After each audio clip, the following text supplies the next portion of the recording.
Rise for the flag pledge. Pledge allegiance to the flag of the United States of America and to the republic for which it stands, one nation, under God, indivisible, with liberty and justice for all.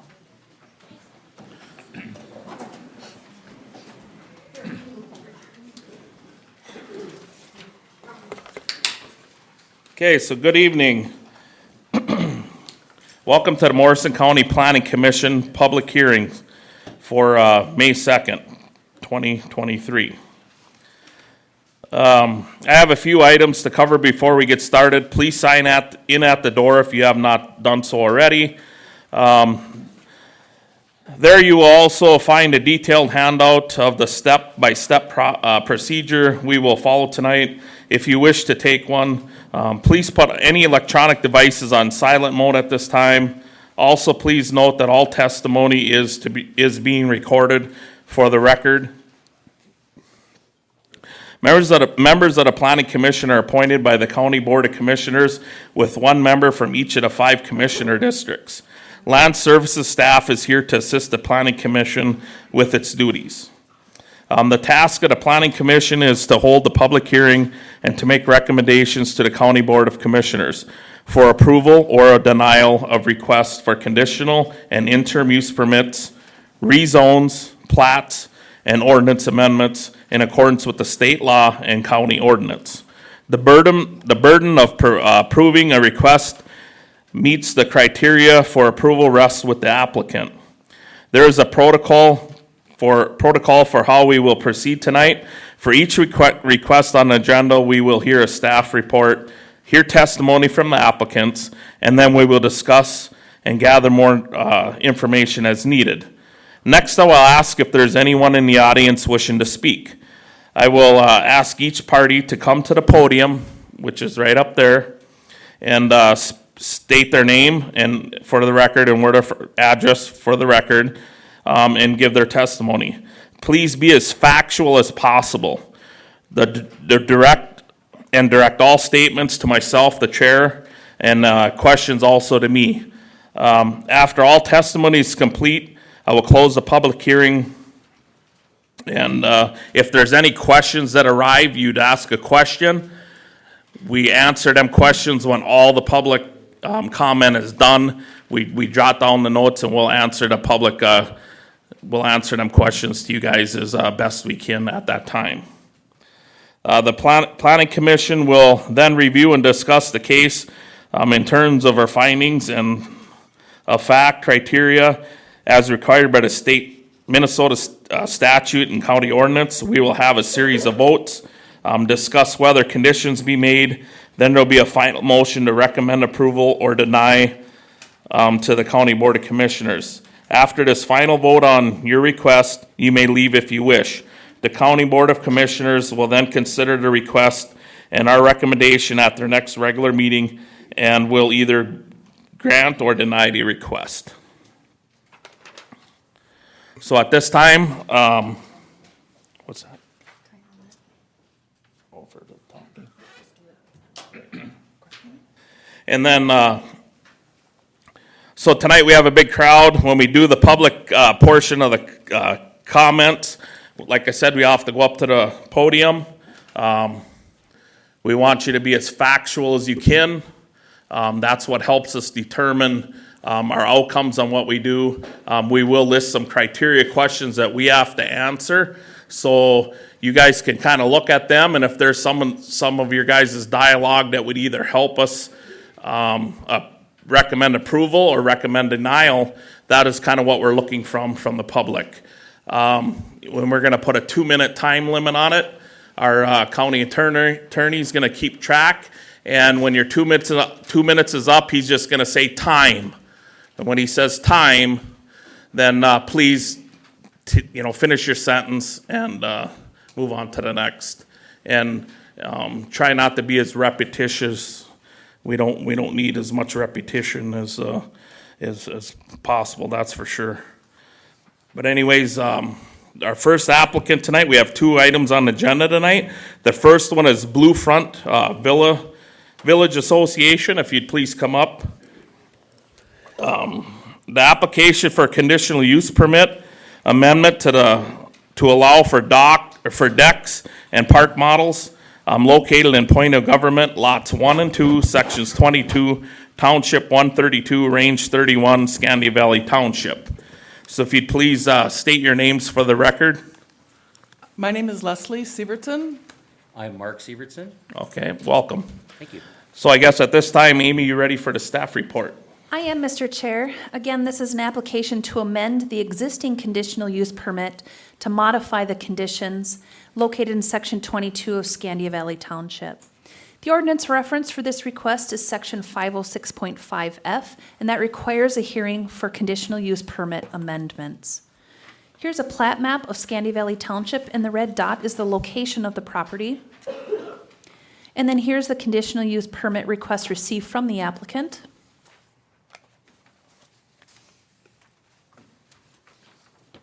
And then here's some aerial photographs of the property.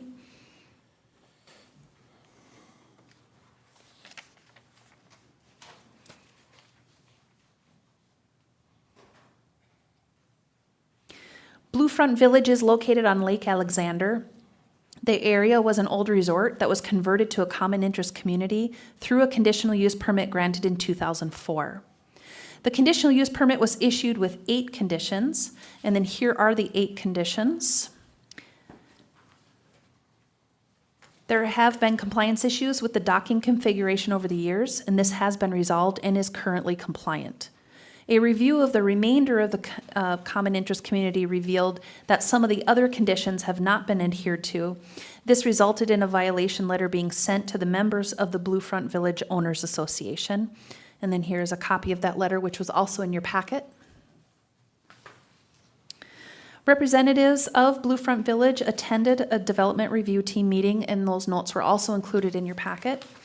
The applicant is requesting an amendment to the conditional use permit to allow for 7 recreational vehicles or park model sites and 5 cabin sites. The applicant is also requesting to modify the conditions of the existing conditional use permit as follows. So this is just kind of a side-by-side comparison of the existing conditions and the proposed amended language. So the first one, it's really a Scrivener's error that would be fixed. Instead of the decks would be limited to 185 feet, it would be the docks are limited. No other change in that. 2, the current condition is no decks or screened porches are allowed. And the request is to amend that to screened porches are prohibited. However, open-aired, unroofed decks shall be allowed with a permit for all units except for units 1 and 2. And the reason why units 1 or 2 is they are right on top of the lake, about 20 feet from the lake, so they don't meet setback. 3, access steps are not to exceed 4 by 8. And that would be amended, or is requested to be amended to, if access steps are utilized in lieu of a deck, the landing shall not exceed 4 by 8. 4 is no commercial uses to be allowed on the property, and there is no change requested to that. 5, recreational vehicles not to exceed 8 by 40 in travel mode, and the request is to remove that condition. Number 6, recreational vehicles not to exceed 320 square feet in setup mode, and that is being requested to be amended to recreational vehicles and or park models must not exceed 400 square feet in exterior horizontal dimension in the setup mode. Current condition number 7 is boat lifts to be allowed inside the dock plan, requesting no change to that. And 8 would be the proposed plat be limited to 7 RV sites and 5 cabin sites. That's the current condition, and that is being asked to be amended to the plat shall be limited to 7 recreational vehicle or park model sites and 5 cabins. Due to the non-compliance issues in the past, the larger proposed structures and addition of decks, the Land Services Department recommends the following additional conditions. 1, the Bluefront Village Association shall submit to the Land Services Department an impervious surface calculation for each tier within the village and overall performed by a surveyor by June 30th, 2023. Improvements shall not exceed the allowable impervious surface as found within the Morrison County Land Use Control District. An additional one would be property owners within the Bluefront Village shall obtain land use permits prior to replacement of recreational vehicles, park models, and cabins, and prior to deck construction. And Bluefront Village shall ensure a current compliance inspection on the septic systems serving the property is always on file with the Land Services Department. The applicable comprehensive plan goals and objectives is shoreline management, goal D1 and E3. Goal D10, objective 10.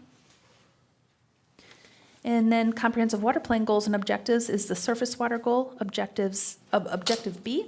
The land use and development goal, also objective B.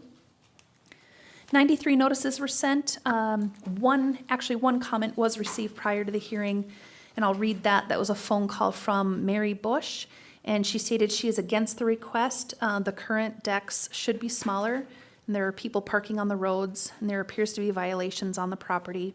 They are infringing on other people's property, and people should have to follow the ordinances. And there are your conditional use criteria questions, Mr. Chair. Okay, thank you, Amy. At this time, does applicants have anything to add to the staff report, or? That was very complete with, we did find through our files, Into the microphone Oh, for the we- benefit of everyone. we did find in our files the original survey, the whatever that soil survey is. Impervious surface? Impervious soil survey is called. And that's from 2004. I don't know if we can use that now, or if that would be helpful. I'd have to take a look at it. If it's broken up into the tiers and it's using the current tiering, I mean, we certainly can take a peek at that, and if that satisfies that requirement, we'd be more than happy to, take a peek at that, and, Sure. and if it meets the requirements, great, and if it doesn't, if you're working with the same surveyor, he may be able to work off of that existing information, and it wouldn't be as extensive as what it is. But all of the decks that are there now need to be accounted for in that impervious surface calc. So he may need to do a little modification to it, but it would be a good starting point for sure. What's interesting is when they calculated, it was worst case. So they look at the Okay. whole lot. Got it. 22 by 42, Got it. 924 square feet. Okay. Instead of 400 square feet Okay, for a deck. so that would be worst case scenario. So yes, very happy to take a look at that. Okay. Yes. Anything else? And we're compliant right now with the sewer. Okay, And we're gonna try to modify our bylaws so that we mention this kind of thing in the bylaws. When a park model or a RV is changed over, it needs to have a sewer compliance and it needs a new RV permit. okay, So we're gonna try to update our bylaws, and reflect some of that stuff. okay. I'm sure we'll have some more questions and back and forth with you, so. Problem? Okay, at this time, I'll ask anybody in the planning commission if they have any questions or comments for this application. Somebody want to go first, or I'll pick you? I'll volunteer. Okay, go ahead, Dave. Question for both the applicant and Amy, but when an RV switches out, that requires new permitting? Yes, Mr. Chair. Okay. Perhaps that could be in your bylaws too, Yeah. that, Exactly. that they need to have that permitting in place, okay, when changes are made. And a question for the applicant, what size decks are there now in front of the, Right now, they're all no wider than 10 feet and no longer than the trailers that are there, but they're probably all about 30 feet by 10 feet. okay, And they all fit within the lot. okay, So with their trailer and their RV and their deck, it all fits within the 22 by 42 lot. okay, thank you. Now, you've already gone over a little bit with Amy, the requirement for, the proposed requirement for a survey and a calculation by tier of the impervious surface. You're familiar with the tiers and how that they have to meet Actually called a impervious. surveyor already too. Yeah, we Okay. have. We wanted to find that out, so. Okay, and June 30th is a deadline that you can meet on that? I think so, yeah. Yeah. Okay. Then, if changes need to be made, decks reduced in size to meet the impervious surface. How much time would it take you to get, for your members to get things in place? 2 months? It'd be difficult to say. September 1? How about October 1st? End of the We've got season people, yeah, typically. into the season, because we've got people that are building houses and moving and doing all sorts of fun stuff right now. Okay.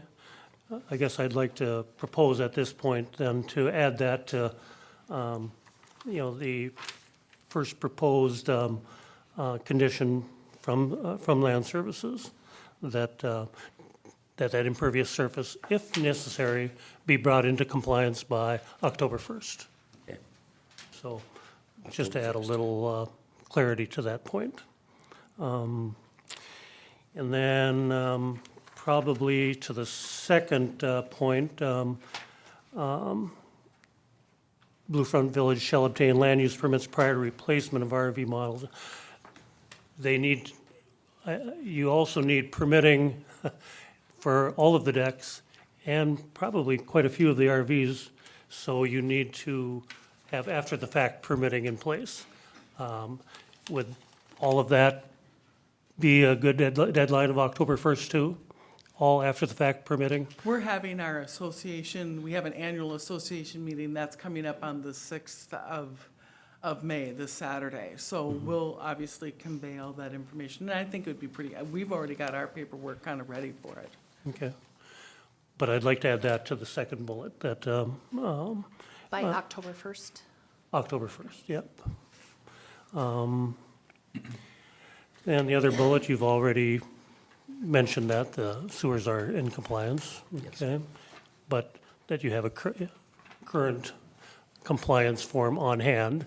Yep. If asked, that you'd be able to produce it. We already submitted it. We already Amy should submitted have it, and it's good until October, or August 23rd, and then I'll contact Altractor or somebody to get it done, so it's done well before, because they're good for 3 years, yes?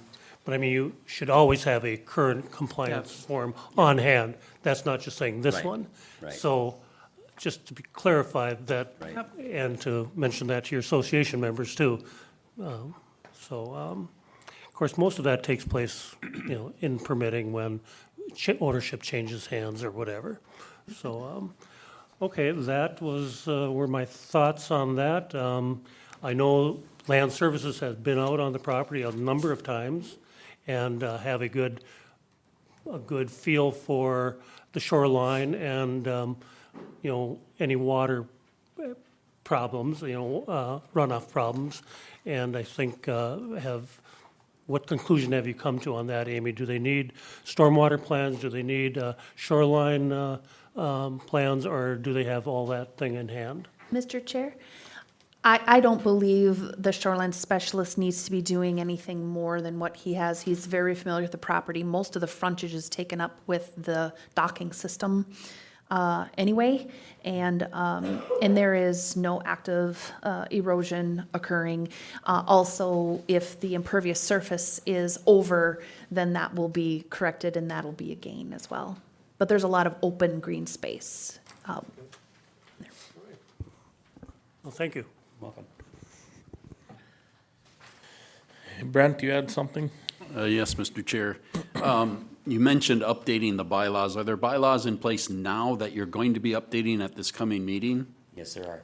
That's, Well, I don't think we're gonna try to formulate the committee to start redoing the bylaws, so we need to find some volunteers to do it. most of the bylaws are actually based on Minnesota state law. I mean, literally, our bylaws are just out of some real estate thing, and I just don't know what the sections are, but there's bylaws, and then there's like house rules. And those are things like, you can't have garbage cans or clotheslines or TV antennas, and this would be one of the things that we would be updating.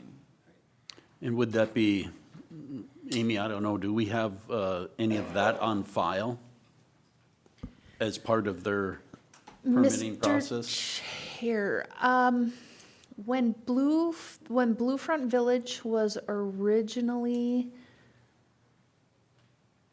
put into place, I believe I'd have to check the file. I'm not sure if we had a copy, but I know they are recorded.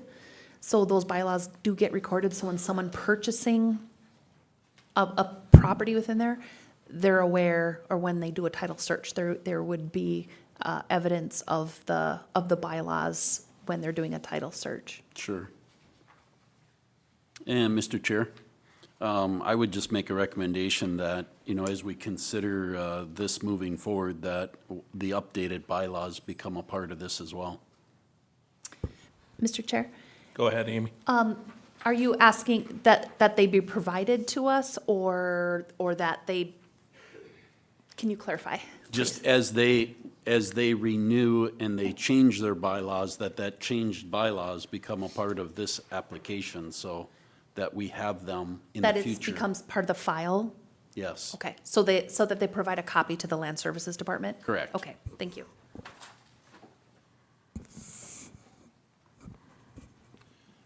Mr. Chair? Hold on. Brent, you done or more? or- No, thanks. Oh, Okay. I was just going to ask Brent if you were proposing that as a condition? Correct. Okay, yep. Marv? Mr. Chair, as the complaint letters talked about parking on the roads and obviously the interior facility, that's a concern.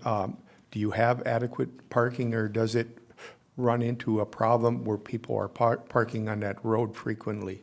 I don't think they're parking there frequently, but it's always probably going to be an issue around the major holidays. The 4th of July, Memorial Day, Labor Day, when everybody has friends and family up with. And that's probably the best time when people are gonna probably park it on the road. But we normally have assigned parking within inside the association, and we can usually accommodate most of the cars. Okay, So I think it's just an overflow condition. I don't think it happens very often. I Okay. really don't. it is a concern of mine here, but otherwise, And- thank you. And it should be addressed, absolutely. There is some signage on the road that's no parking, it's for loading and unloading only, but that's just a small area. We could do something like that, some added no parking sign or something along the street. Have you been addressed by the township or the county about No, This issues? is the first we've heard about any issue on that. Okay, thank you. Thank you. Okay, thank you, Marv. Go ahead, Dave. I was just going to say, as long as you're upgrading the bylaws, could you include that in the We bylaws? sure could, we sure could. And could we add that to Brent's bylaw condition that off-street parking be included in there? Mr. Chair, since this is a conditional use permit amendment, and they're asking for consideration for the existing conditions that are there, there needs to be a nexus to, if you're going to add an additional condition, there needs to be a nexus or an impact from what they're asking. So for example, the recommended condition from Land Services was that we want that impervious surface calculation to be done because they're asking for larger structures and they're asking for decks. So there is a direct connection to that. So I don't know that the overflow parking on the road, if there's a nexus, and we can certainly defer to the county attorney if he feels otherwise. My thought on that would be the number of units that they're requesting in here. It's a repeat request of that, and that seems to be the reason for the overflow, is because of the amount of, call it density, in that area. So I think there might be a nexus there. That might be reaching for it, but maybe Brian? a point has been made and that might be adequate. Brian, would you have a opinion on that? It's difficult to say because they're not adding any additional units out there as near as I can tell from the application. It's simply a matter of the size of the square footage primarily. So it might be a stretch. So, you're aware of it, Yes, you're gonna try and take care of it? noted. I guess Noted. that's- I mean, if there's a lot more complaints, I guess that's how a lot of these things happen, is complaint driven. It will reach the county, and then we can address it that way, that it's a violation of their permit, right? If you get enough complaints. we don't have a prohibition that they cannot park.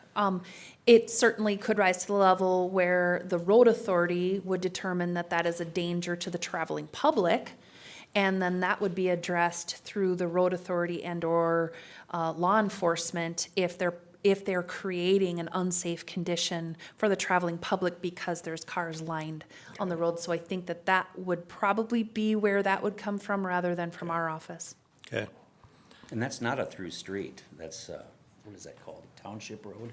It's a township road, but we have plenty of parking. I Right, mean, we're right. almost on like, almost 2 acres. So we've told everybody to go park in the back, you know, and then also where the old lodge is, I mean, there's a huge parking lot there, you know, so it's just a matter of, yay, I'm on vacation, let's unload and not do anything. So, Yep. Yeah, Mason, okay. Okay, so it's brought to your attention, you'll do your due diligence. Yes. We don't have to beat into the bushes any farther, so. Okay. John, would you have anything? No comment, sir. Okay. So just so clarification, so, you're just changing the wordings of the RV to, the more mobile units, and that's just because of why? because back, we were formed in like 2004, and, you know, everybody had a pretty standard park, or, you know, RV. I mean, we had a 23-foot Jayco-J, and the place got sold, and gradually, RVs have just gotten bigger and bigger and bigger, and park models are kind of your top tier. I mean, I've got a hitch, I can roll it down the road, you know, just like anything else, but it's just more of a resort living type of park model. And a lot of people are going towards this. It's an upgrade. It doesn't look like some shanty town or anything like that, so it looks really good. It's actually, trying to make it more current to the Recreational Vehicle Industry Association in Yeah, America. it is an RV. Yep. They state really, this is a constant thing across the United States, people using the old number of 320 square feet, and as you can see, it really doesn't apply. 8 by 40 is 320 square feet, you could never set up that unit, it'd be stuck, But that's the way it was in 2004. Yep, yep. so. And yeah, then that's, I just wanted clarification on that. And I think if it, you know, we are expanding, more area because of that, but then also we're addressing it through our impervious surface, so once that all comes back, I think that if there is a problem with expanding the size of them units, that'll get addressed on the decking and things like that, so I think it'll make it stay in compliance, so you're still using the same area, it's just that you're Exactly. using it for different things. Right. So, It's okay, what the industry is classifying Yep. as a park model. They consider it an RV, and that it should be treated like an RV in all respects. Yep. Okay. Permitting, taxing, licensing, everything. okay, 400 square feet is the magic number. Over that, it's a mobile home. And we don't want a mobile home. Okay. We don't want Right, that. we don't want that. yep. So everything gets cleared out in the winter, or they just store them there? They all stay there. They all stay That's there, what yeah. because we're all plumbed, we've Yep. got sewer. They're all on jacks, Yep. blocks, Okay. mounted up. Water gets turned off, because we're all hoses. Yep, okay. So anybody else have anything at this time? Are you ready for public comment? Go to public. Okay. Guess at this time, we'll open this up to public comment for this application. So if there's anybody that's here to speak on this application, please go up to the podium and say your name and where you're at for the record. And if not, I gotta ask 3 times, so is there any public comment for this application? Any public comment? Any public comment? Hearing none, we'll close this portion of the meeting to the public. Do we have any representatives from the township here? I don't think so. Okay. Mr. Chair, Go ahead, Dave. nothing was received from the township, obviously. Okay. Mr. Chair, the township was given notice, but we did not receive any comment. Okay. Okay, anybody have any other comments or questions for the applicants before we go through our criteria questions? You guys understand kind of the conditions we have? Mr. Chair. Go ahead, Marv. I think it would be advantageous that Amy would quickly go over them conditions before we respond. Okay. So, Mr. Chair, in front of you on your monitor are the amended or proposed amended conditions that are already there. So I'm not gonna go through those because I read through those for the staff report. The recommended conditions by staff, is the Blue Front Village Association shall submit to the Land Services Department an impervious surface calculation for each tier within the village and overall, performed by a surveyor by June 30th. Improvements shall not exceed the allowable impervious surface as found within the Morrison County Land Use Control District. Property owners within the Blue Front Village shall obtain land use permits prior to replacement of recreational vehicles, park models, and cabins, and prior to deck construction. And Blue Front Village shall ensure a current compliance inspection on the septic systems serving the property is always on file with the Land Services Department. And then the 3 additional would be if reductions in impervious surface needs to be made, it must be done by October 1st, 2023. After the fact permitting for all decks and recreational vehicles shall be in place by October 1st, 2023, and that the Blue Front Association shall provide a current list of the bylaws to the Land Services Department. Thank you. Can I get a copy of that list too? Go ahead, Amy.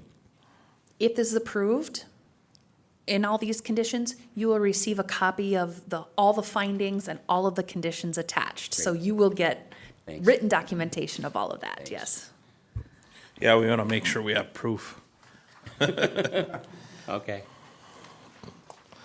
can only write so fast. Okay, so we'll just kind of go through the criteria questions here, guys.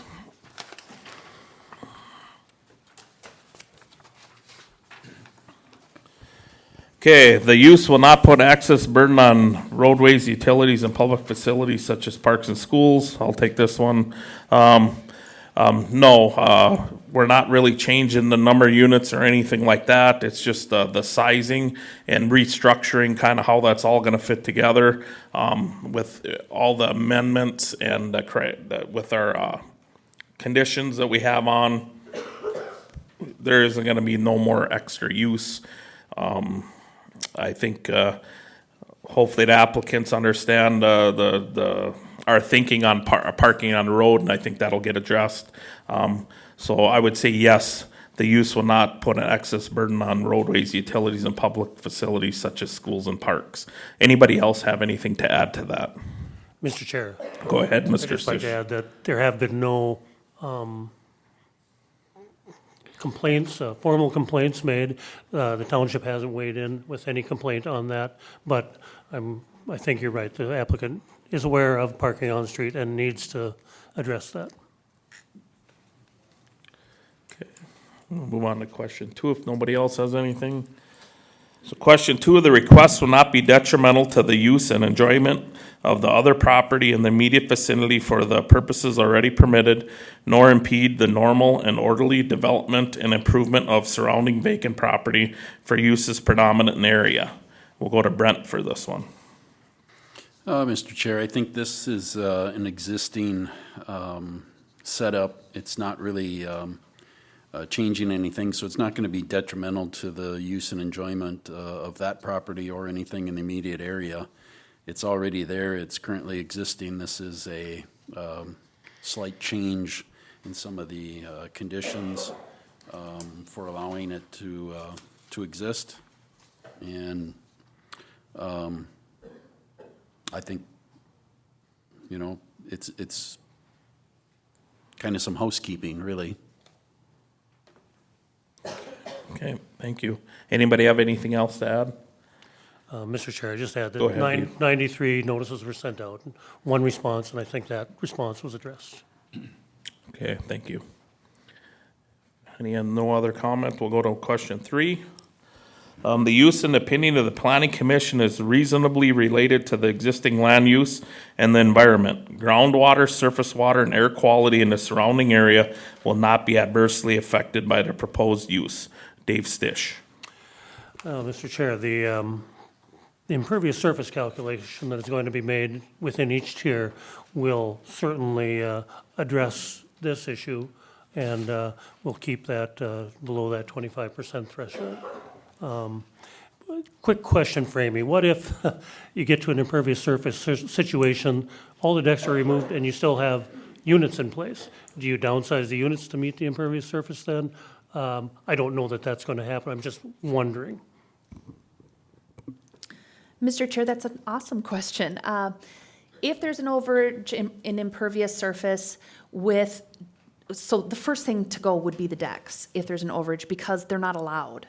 And then with the size of the units, then those would need to be manipulated in order to meet that impervious surface, because at no time can they go over the impervious surface. So we would look at what tier, if there is a problem, in what tier, who that would impact, and what changes could be made.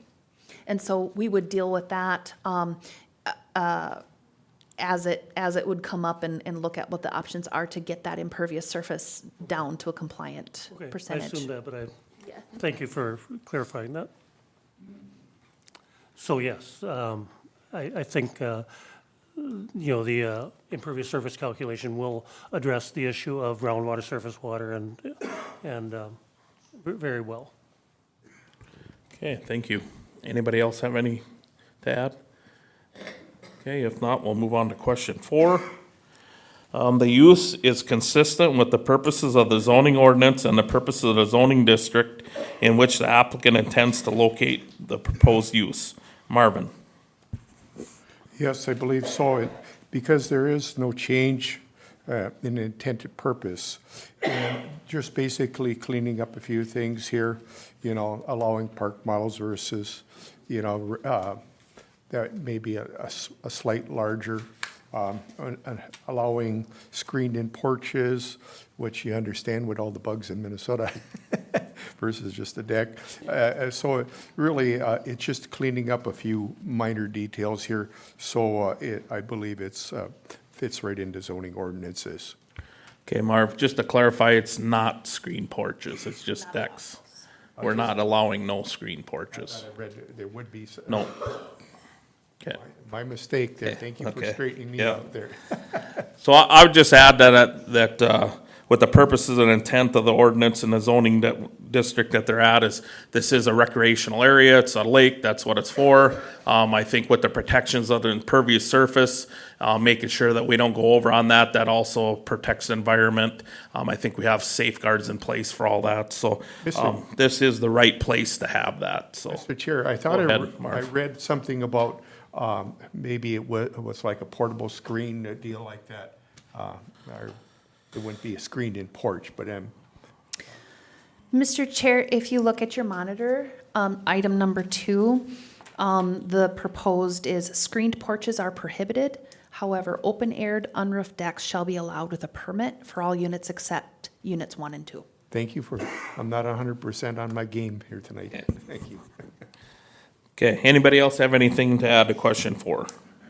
If not, we'll move to question 5. The use is not in conflict with the comprehensive plan or the water plan of the county. John? Nothing in the application packet, nothing from staff or from soil and water, so no conflict. Okay, then what I'd add is, again, with our impervious surface in place, with checking that and making sure that's compliant, I think that helps bring this to a yes, because then there would be no conflict with the water plan and, with your updated sewer and inspections and plans. That helps mitigate all that. So, yeah, I would have to say yes on 5 too. So, anybody else have any other comment or questions before we proceed to vote? Go ahead, Dave. Mr. Chair, I was just going to add that the goals and objectives that are listed at the end of the staff report are met. It's a very thoughtful and regulated development. It protects public use and enjoyment. And it and it helps preserve that for all of the public to enjoy. So, yes, the goals and objectives are met. Okay. Okay, you guys all understand all the conditions and ready to vote? Yes, Mr. Chair. So Okay. there is a total of, So 8, 3, and then what do we have? 3. 4, 5, 6, 7, 8, 9, 10, 11, 12, 13. Okay, so there'll be 13 conditions. Okay. Okay.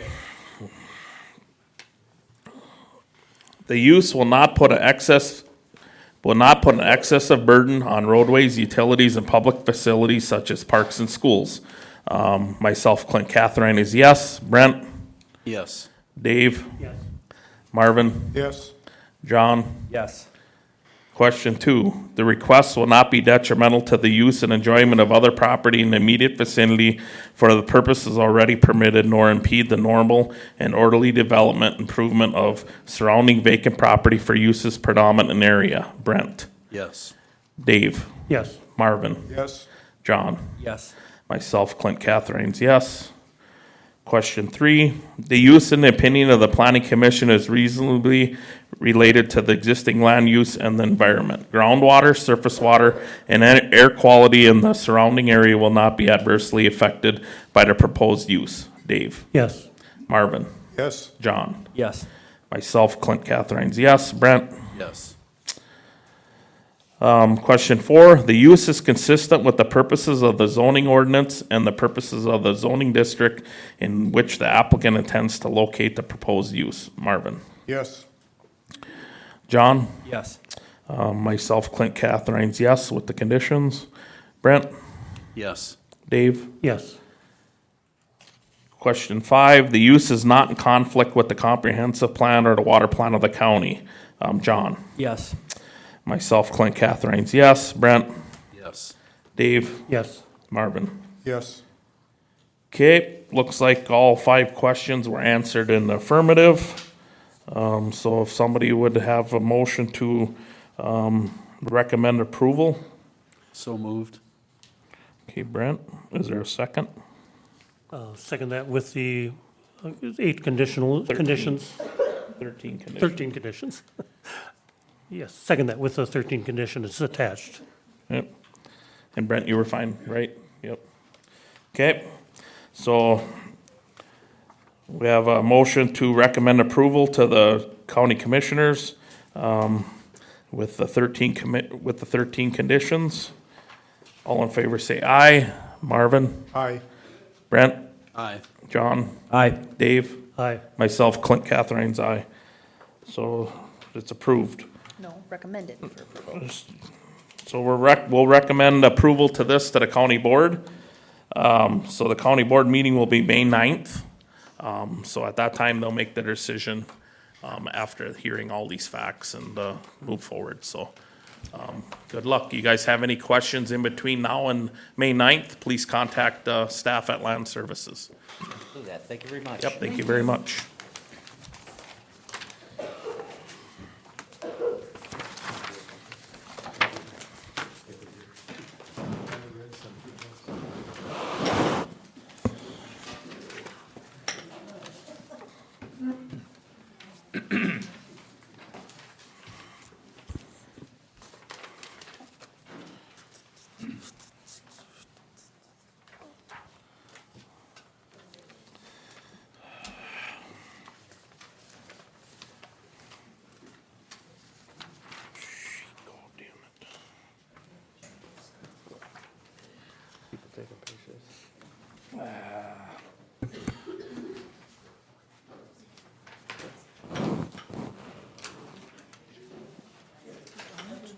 Why, who's Okay. taking it? Who's taking it?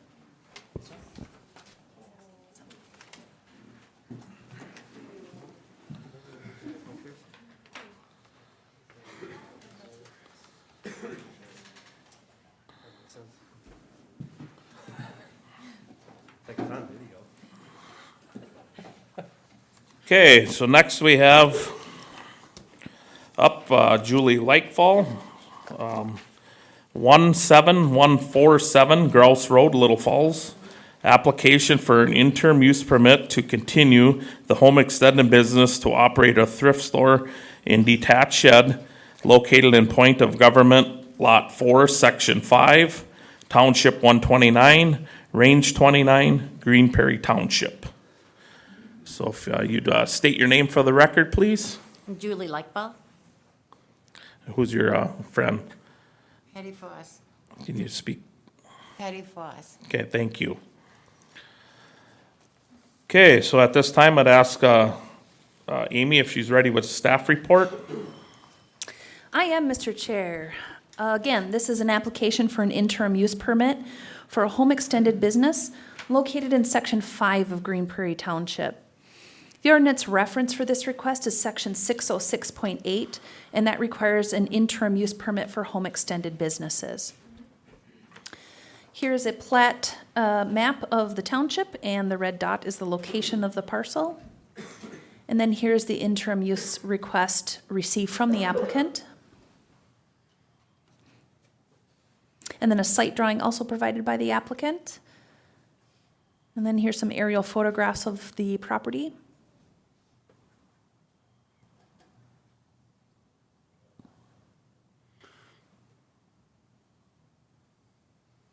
The applicant lives on this 5.26 acre property made up of 4 parcels, and they're outlined in blue and yellow.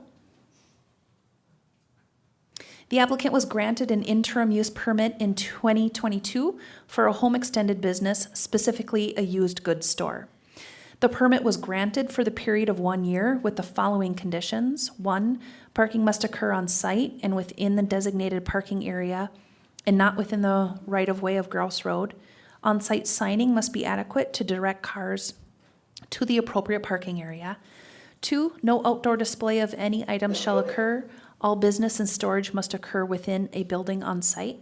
3, business hours and days shall be Wednesday, Thursday, and Friday from 9 o'clock a.m. to 4 o'clock p.m. 4, 1 porta potty shall be provided for customer use. It must meet the structure setbacks required within the rural residential zoning district, and a pumping contract with a licensed septic maintainer shall be provided to the Land Services Department. 5, the interim use permit shall terminate 1 year from the date of issuance. The applicant is requesting an interim use permit to continue the operation of a used goods store. The applicant is requesting that the interim use permit sunset when she no longer owns the property and to operate 40 hours per week, Tuesday through Saturday. The property is served by Grouse Road, also known as County Road 213, and it is a paved county road. The property is within a rural residential neighborhood, and to the east is the Mississippi River. And so here is an aerial photograph of the area with the zoning layer turned on, so everything in orange has a rural residential zoning district assigned. The green is shoreland, and the yellow is Mississippi Headwaters Board. Here are the performance standards within the ordinance for home extended businesses. I'm not going to read through these, but I have them in the slide. They were provided in your packet as well, and we can certainly refer back to them if you wish. And then here is the definition of the various businesses that we allow within the county. The first one is a home occupation. Home occupation is any activity carried out for financial gain by a resident which is clearly secondary to the principal use when carried on within the resident's dwelling unit and not in any accessory building except an attached garage in which shows no activity other than activity normally present in a residential dwelling unit. That is an allowed use within the rural residential zoning district. And then we have home extended business, which is also allowed with an interim use permit in the rural residential zoning district, and that is what this applicant is asking for. And that is defined as an occupation or profession engaged in by the occupant of the dwelling unit that is carried out in an accessory structure that is clearly incidental and secondary to the residential use of the premises and does not change the character of the principal use. And then finally, the last type of business that is allowed within the county but is only allowed within the agriculture zoning district is a limited rural business, and that is a business carried out in a building separate from the home and/or homestead that may employ up to 7 persons who work at the premises and are not family members. The applicable comprehensive plan goals and objectives in residential is Goal B1. Local economic development, Goal C1, Objective 1. Objective 8, Goal C2. Objectives 1, 2, and 4. 7, 14, and 19. 119 notices were sent. 9 comments were received prior to the public hearing, and I will read those for you now, Mr. Chair. The first one is from Tony Hennon, the Morrison County Public Works Director and County Engineer. Here's his letter. Morrison County Planning Commission, please review my comments below on the Julie Lakevall Labor of Love interim use permit at PID 1234. Morrison County Road 213 is classified as a major collector, providing traffic circulation for the many residences adjacent to the Mississippi River from County State Aid Highway 13 to Trunk Highway 115. Due to the rural residential area's scenic landscape with proximity to the river and recreational opportunities along the corridor, County Road 213 is regularly used by pedestrian traffic. Operations of Labor of Love did not create any hardships on County Road 213 during the current interim use permit. For continued operation, please consider restricting parking to off of County Road 213 and outside of the right-of-way. Allowing parking on County Road 213 or in the right-of-way may reduce sight for vehicles entering and exiting the location, reduce sight for vehicles traveling on County Road 213, and may create visibility concerns for pedestrians. All are significant safety concerns. Access onto County Road 213 may need to be improved if there is an increase in customers, donations, or issues with business traffic requiring ingress and egress at the same time. This does not currently appear to be an issue. An access permit from the Public Works Department is required if improvements need to be made in the future. The next letter, Mr. Chair, is from Christina Vonberg, the Morrison County Veteran Services Officer.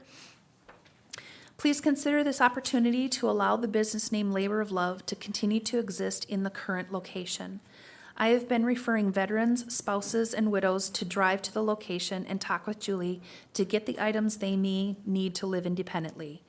She has been waiving the costs for those unable to pay the costs. This is another community resource that I am thankful we have in place for people to utilize. Thank you, and if you have any questions, please feel free to reach out via the phone or email. Okay, the next one is from Jessica Sharon. She says, I shopped at the original Corona Coaster garage sale in Little Falls. I was able to find needed items at reasonable prices. I have donated to and shopped at the Labor of Love thrift store several times. I found needed winter and spring boots for my granddaughter as well as items for myself. I paid what I could afford. More importantly, as a person who has depression and anxiety, I found a supportive and listening ear. I was offered suggestions and resources to help with my needs. Reading the Godwinks on Facebook always brightens my day, seeing how others are helped and how I may help out. The parking has always been adequate. Finding the store and traffic in the area has never been an issue. I have referred friends and family there to shop for needed items at affordable prices. Also, as a place to donate items no longer needed and keep them out of the landfill. I have things ready to donate and plan to help and shop for items in the future. I feel Julie and her crew at Labor of Love are a much needed resource and an asset to our community and beyond. I would love to see them continue their mission with less restrictions on hours. Okay, this one is from Hannibal Von Gool. He writes, my wife and I arrived to Little Falls after losing everything due to COVID-19 and homeless looking for help. Assistance program abilities were overwhelmed and had exuberant waiting lists and sometimes unrealistic requirements such as disabilities or other common reasons to be seen as more urgent than no home, married, pregnant, and no criminal past. We only had bad luck and needed help. Julie not only graciously facilitated the basic needs to get our lives back on track. We had a roof over our heads, clothes on our back, and a bed. We went from nothing to having a home and now good friends and a community helping one another with nothing more than to lend a hand. Julie at Helping Hands is the sole reason why we have our life back as well as a home for our daughter. I thank God every day for her warm and loving heart to help everyone with our faceless bureaucratic system that is more bogged down by red tape than doing the human thing and to lend a hand when needed. There is so much more to the story, and I'm happy to share at any time if you are interested. And then he lists his email. And thank you for taking the time to read this. And trust me, Julie is an absolute need and a necessity for this community to grow. Okay, the next one is from Matt and Jackie Crowder. First of all, we are not condemning Ms. Lightval for what she is doing, but rather where she is doing it. A time and a place for everything. A county residentially zoned area is not a place for a retail store. Helping others is always a great thing. We are glad she helps so many people, but she should be doing it in the proper place. We do not feel that Ms. Lightval should be allowed to continue on her current location that is zoned rural residential. We feel she should be relocated to town where she would probably double, if not triple, her sales. There are rules and regulations to follow for everyone. In this case, zoning laws. The zoning laws are there to protect everyone. A retail store does not belong in a residential area. Rather, retail stores belong in town. According to Ms. Lightval's internet blog, she had 107 people there in 14 days. That's a lot of people and traffic in a short amount of time on an already busy road. From what we have and heard about Ms. Lightval, she does not follow rules well. Example 1, she ran her business for 2 years without a permit, which was complete chaos for neighborhood, and the permit after the fact. 2, got a building permit for a storage shed, which is her retail store. 3, after given a temporary permit for certain hours and days, 9 to 4, Wednesday, Thursday, and Friday, she advertised on the internet Monday and Tuesday. December 12th and 13th, that she was open until 6. 4, there are people in and out all the time, just not Wednesday through Friday. This is why in town where retail stores belong would be a better fit. A quote from Ms. Lightval, "I want a lifetime permit to operate here without conditions." Sounds scary to us. We heard it said she pays her taxes, it's her property, she should be able to do what she wants. Well, we also pay our taxes and own our property. Where are our rights? We chose to live in the country for the past 40 plus years to get away from the hustle of town. Ms. Lightval, with her store, is bringing it out to us, unwanted. Our rights are being infringed on by this. Our homes are supposed to be our safe place, our private place, and our quiet place. A place where we go to unwind and live quietly and peacefully, not in a business zone. Okay, the next letter is from Julie Lemire. Excuse me. I have provided the answers to the interim use permit request as I see how they should be answered.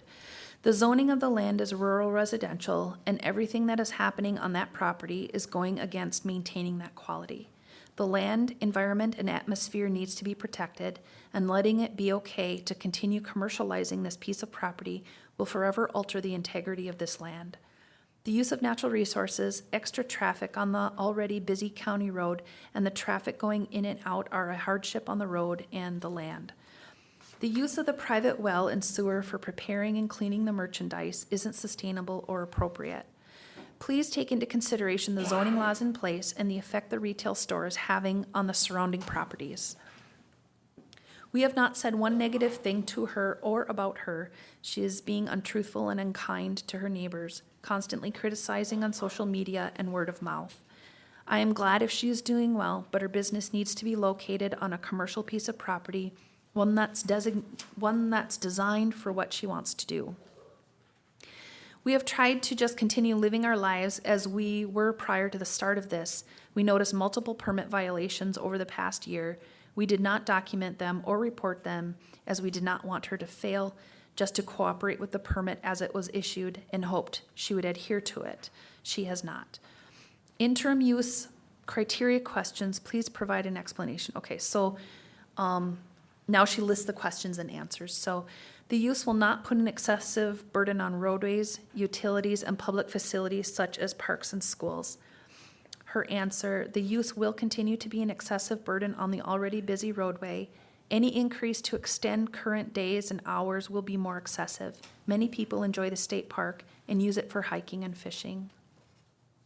Question number 2, the request will not be detrimental to the use and enjoyment of other property in the immediate vicinity for the purposes already permitted, nor impede the normal and orderly development and improvement of surrounding vacant property for uses predominant in the area. And the answer to that is the request is detrimental to the use and enjoyment of all the surrounding properties. The area and surrounding areas are rural, residential, and agriculture. We are in the country, rural, low-density population, peaceful, serene, private, clean air. All of these are currently being taken away from the surrounding homes and homeowners who have lived there for most of their lives. 3, the use in the opinion of the Planning Commission is reasonably related to the existing land use and the environment. Groundwater, surface water, and air quality in the surrounding area will not be adversely affected by the proposed use. And the answer to that, all of these are being adversely affected by this use. This is rural in nature with private wells and sewers. The natural resources are being used to clean and prepare the merchandise for sale. The air quality is being affected by the outdoor wood boiler being used to burn, which smells like something other than wood. The air is unhealthy, smoke fills the yards, and the odor is offensive enough to warrant staying inside until it clears. A retail business or thrift shop does not belong in any area zoned as rural residential. The use is consistent with the purposes of the zoning ordinance and the purposes of the zoning district in which the applicant intends to locate the proposed use. The answer to that, this use is not consistent with the zoning ordinance. This does not qualify as a business being run out of a home. It is a retail thrift store. Most at-home businesses are not retail. Most are specialty businesses with little to no traffic.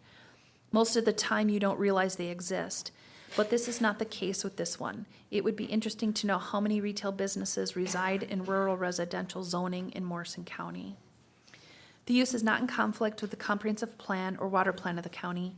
It is in direct conflict, and it is degrading the rural character of the area. All right, the next one is from Marilyn Gulden, the director of the Morrison County Food Shelf. I am writing this letter in support of Julie and her labor of love. I have heard only good things about what she is doing. I have talked with her, and her heart is certainly in the right place. There is so much need in our community, and she is willing to help whenever she can.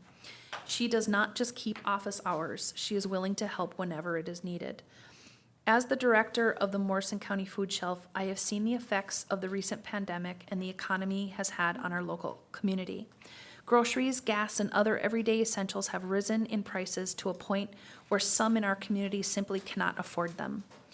Add an unexpected medical, car, or other expense in, and it becomes a crisis for some. That is where Julie and her labor of love comes in. She's able to provide clothing, furniture, and other essentials. In the first 3 months of 2023, the Food Shelf has served 825 families. Some of them visit the Food Shelf monthly to stretch their food budget, and others will come in only a few times a year. In the last 3 months, we had 61 new families visit the Food Shelf for the first time. That number is up significantly from the past. This shows that the need for services is growing in Morrison County. The more resources we can have for our community, the better. We are frequently asked at the Food Shelf for blankets, clothing, and other items. As much as we would like to provide everything for our clients, we simply cannot do it all. We need to all work together to make a difference. If you have never had to ask for help, be grateful. If you do, hopefully there is someone like Julie to help. Okay, this one is from Phil Smith. I am writing to express my support for the Labor of Love's mission and contribution to helping those in need. I've been involved with a local thrift store for the past 10 years and can attest to the need for thrift-priced goods in our area. Once I got involved with a thrift store, I discovered the diversity of people that shopped thrift stores. I had a perception that our customers would be those who had fallen on hard times and were in real need, but discovered there were people who were not on hard times, but just enjoyed thrift shopping. I would also add that those shoppers who were in real need were very polite and humble people that appreciated the thrift store pricing. The Labor of Love store's mission affords them to be able to fulfill a need that a typical thrift store cannot, and that is to be able to donate items to those in critical need of goods that they currently have no means to pay for. I'm asking for the Board of Commissioners to work with Julie to allow her to continue to meet the needs of those in need in our community. And the last one is from Sharon Ballou. I am unable to, in person, show my support for Julie and her fantastic volunteer team at Labor of Love. Therefore, I offer this personal letter for our county commissioners to consider. For over 50 years, I have been a volunteer of many local projects and programs that offer support to people of all ages. I am always in awe of the generosity of people helping others for various reasons. Some because they were raised by parents who showed them this Christian lifestyle, others because they have had to reach out in the past and appreciated kindness from others and now want to return the action. Others because they are paying it forward and understand that the gift they share this week might be one that a life situation can bring them back to look for support. Today, I find it sad that a person has to fight to be kind and helpful to others. Yes, I know the argument that there are government organizations to go to. However, tragedy doesn't schedule its events by the calendar. In fact, evenings and weekends are when life-changing assistance is often needed. Also, those programs are held together by the budgets of bureaucrats who often try to do right, but paperwork and red tape can limit resources needed. I read this weekend that our county commissioners have passed another county residence project, allowing for a longer schedule and removing points like parking restrictions. This is for a recreational event, not for family or personal support. I am definitely not against that project, but insulted that recreation has more support than human need. I have donated items and passed on contact information for Labor of Love so others can receive support or be supportive. Please open your hearts, not just your mouths, as you discuss the future of Labor of Love and allow the campaign promises of helping the people of the county that most of you have used to become a reality. All right, so those are all of the comments received prior to the hearing, Mr. Chair, and then those are your interim use criteria questions. Okay, thank you. Would applicants have anything to add to the staff report at this time? Well, what I would like to say is the conditional use permit was for a thrift store, which is a part of the Labor of Love mission. And our mission is that nobody should go without essentials, and that if we can pull the community together, there's a way to make sure everybody in our county has clothes and furniture and has dignity to receive them. So the thrift store being open 21 hours a week has really restricted us as to when they can come get their items, and it's also increased our expense because we're not allowed to accept donations outside of that 21 hours or to give out necessary items. So what we're doing is paying the gas and sending out volunteers to pick up and deliver items. The activities that happen on the days other than the open hours are volunteers coming in, and we're, sorting out our material for cotton and sending that on to Lutheran World Relief where they make diapers and jump ropes. We're pulling out the winter coats, which we're sending off to the disabled American vets and distributing things. So there's all sorts of activities we're doing on the mission front, but the store has not been open more than those 21 hours. I have no idea where the comment of 107 people visiting us, that's foreign to me. So that's all I have right now. Okay. So just one thing, I think before we move in, I hope the board will give me the time here. There's some things that need to get cleared up. One thing is, our job here at this is we're held to state statute, ordinances, and laws. We have to answer these criteria questions for anything to be granted, no matter if it's yours or different permits and some of them things, okay? So that's where it is. It's not because we don't care. I think the mission that you're trying to do to help the community, everybody in here that's for that, raise your hand. I don't think there's one person that didn't raise their hand, okay? But that isn't what the problem is. The problem is trying to see if it fits there, okay? So before we get started, I got a couple things that I think needs to get aired out. And at this, my personal thoughts, it has no bearing on what's gonna happen tonight, but it is personal to me, okay? So I don't know you, you don't know me, right? We met last year at this meeting, right, okay? So I know the Like Fall name, they're all good people, so what you're trying to do, it's good, so I would say you're a good person, okay? If I was to say that you were an enabler, would that be correct? No. Okay. If you were a storyteller, would that be correct?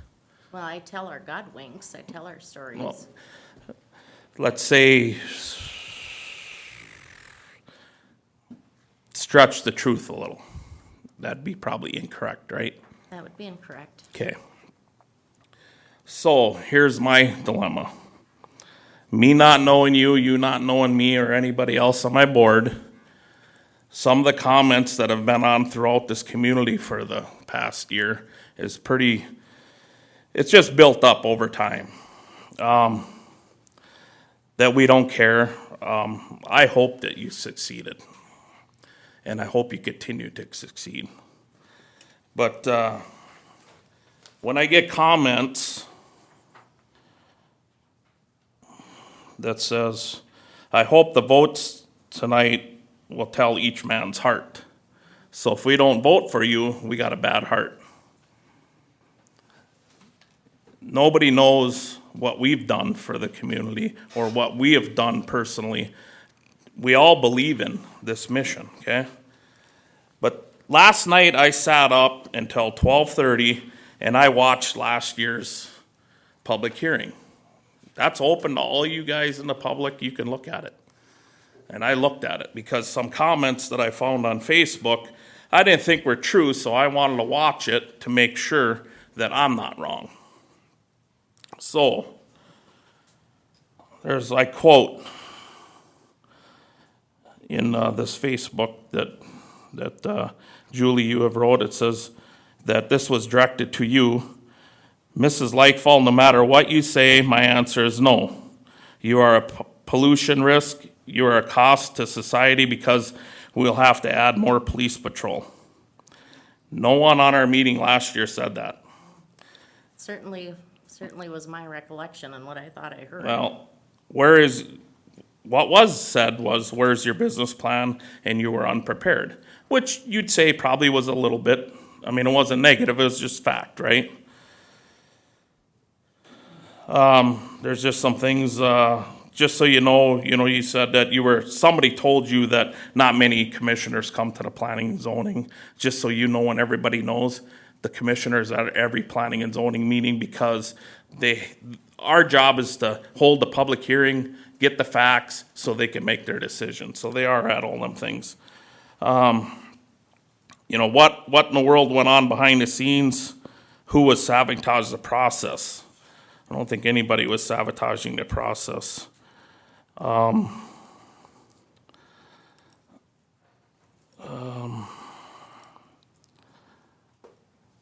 I know that there was 3 of the 5 of the planning zoning committee that had a heart. Well, I think everybody had a heart. And I think the issue here isn't that. And I just, so you know, it isn't no bearing on what I'm saying right now. But last year, when I watched that video last night, something came to mind that you stated that last year you said that having this in a rural residential area was, I quote, maybe not ideal. That was your words. And that's what we're trying to figure out, okay? So I just wanted to clear the air because I think there's been some misconstrued talk out there and some things that I feel like I'm being attacked when I'm saying I don't have a heart, when I totally believe in what the mission is. Does it fit in there? We're held by law and statute that we have to make the best decision we can on where things go in the county, okay? So that's what we're deciding, not if your mission is good, because we all agree it is. So just the public, when you go through for your comment, I want you to keep that in mind. It isn't that we don't truly love what's trying to happen or what is happening. It's, we gotta somehow prove that that's the right area to put it, okay? So that's where we're at. So with that being said, I just wanted to bring them comments up because it's been bothering me, okay? And like I said, that's personal. That has nothing to do with how I'm gonna view this, so. So with that, I'm gonna open it up for questions and comments to the planning commission board. And I am gonna give Amy a copy, so that will be in the thing if you want to look at it and verify it. Anybody have questions? Mr. Chair? Go ahead, Brent. I've got a few questions, and they're directed towards different folks here. So, first one maybe is to Amy and Land Services. Have you received any outside complaints in the past year regarding any traffic or condition violations from last year? Mr. Chair? Go ahead, Amy. No, I have not. Okay. My next question would be, do we have any record of any complaints being called into Morrison County Sheriff's Office? Mr. Chair? Go ahead, Amy. I have not been forwarded anything from the sheriff's department. Okay. Next question would be probably directed to Julie. In one of the letters read here tonight, there was some reference or mention of things being cleaned on the property and/or burned on the property. Could you address that? We heat with an outdoor wood burner. Yeah, since 1997, we've had an outdoor wood burner. And what we do for cleaning items is I have jugs of water because we don't have a water source out in our building. So I take out jugs of water, and then we also use like a Windex spray on a wet rag. So if we're cleaning antiques or anything else, it's a damp rag that we wipe, so there's not excess water use. If clothing needs to be laundered, it just goes in our rag bag, and it gets turned into rags. We won't launder soiled or dirty clothing. If it's cotton, we'll pass it on for other uses. So we don't have a laundry system where we're using excess water. Okay, and to follow up on that, no pressure washing with No. gas pressure washers or noise, that sort of thing? No, and the porta potties are dumped regularly, so an outside tank comes in to dump those. Okay, So there's no extra use on our sewer system either. okay, and I have a couple more questions for you, Julie, as well. You talk about the increase in extra days and hours from the 3 days now of 7 hours a day. What could you do, or what are you hoping to accomplish with those extra hours and days? Well, what's happening right now is people that are that I'm hearing from quite often that are struggling are those that, you know, maybe mom and dad are both working $13, $14 an hour jobs, but their rent is $1,100, $1,200. You do the math, and they're really struggling to pay their utilities and money for clothing and essential items. But I don't want them to have to take off work to come out to get essential items. So how do we make it so those people that are at the edge of the cliff but maybe haven't gone over yet can save money with coming out to get free or greatly reduced essential items? I want people to be able to come out and pick up the bed that we give away mattresses, you know, we have them wrapped and we give those away. It would be nice if they could come out and pick it up instead of me paying somebody to go deliver something I'm giving away for free. It adds up the expense. And then, you know, if they can't make it during our current 21 hours a week now, they give me their sizes and I have to pick out the clothes. There's no dignity in them coming out and saying, this is what I'd actually wear, this is what my child would wear. So I'm trying to create access so that people can come out and get what they need. I also would like to increase times for thrift shoppers to come because we're doing this mission service 40 hours a week. we're helping people with estates, we're taking things to folks, we're just assisting all over the place, but 21 hours a week of sales isn't financing the budget for us to keep doing the mission side of what we're doing. So I'd like to increase the opportunity for thrift shoppers to come as well. And, you know, this takes so much space. 10,000 square feet is what we have available right now, and that's just what it takes to store the furniture, the clothing, the household items. So the amount of space has really kept us out in the country because I have access to that. When I looked at building the space, renting the space, buying that kind of space, number one, it doesn't exist. Second, if we have to build it or rent it, it becomes impossible to be charitable, and then our mission is squashed. So right now, having those buildings in a post-pandemic era, and with the amount of people that are in need, it just seems to make sense as a community to utilize what we have, and let's take care of folks in our community by coming together, use what we have available, continue with the community engagement, and get people what they need. Okay. Follow-up to that would be, is an increase in hours more important, or is an increase in days more important? Well, Saturdays are oftentimes when people aren't working or when they have help to come with estates, help them with estates. So Saturdays is really important to me that I think it's a good time for people to come out thrift shop, people to come out and get things at a free or reduced price, and also a time for kids who are helping their parents with estates to bring in those items. So Saturdays, I think, are really, really important to me. I'd love to have the hours extended until 5 o'clock, because if people get off of work or their kids are home at 3, they still have a little bit of time to come out. So that's my motive, is let's increase accessibility. So to answer your question is probably the number of days, and then of course the hours as well. 4 o'clock just restricts so many people from coming. Okay, thank you. I don't have anything further at this time, Mr. Chair. Okay, thank you, Brent. Mr. Chair, Go ahead, Marvin. a couple of follow-up questions. I believe you answered them in subtle ways here, but your hours that we allowed conditions were from 9 to 4, and you're asking 8 to 5. But you express that that doesn't work. And last time you were here, you talked about people helping out people in need and emergencies. I'm guessing it has happened frequently after 5, whatever, after 4, people, emergencies.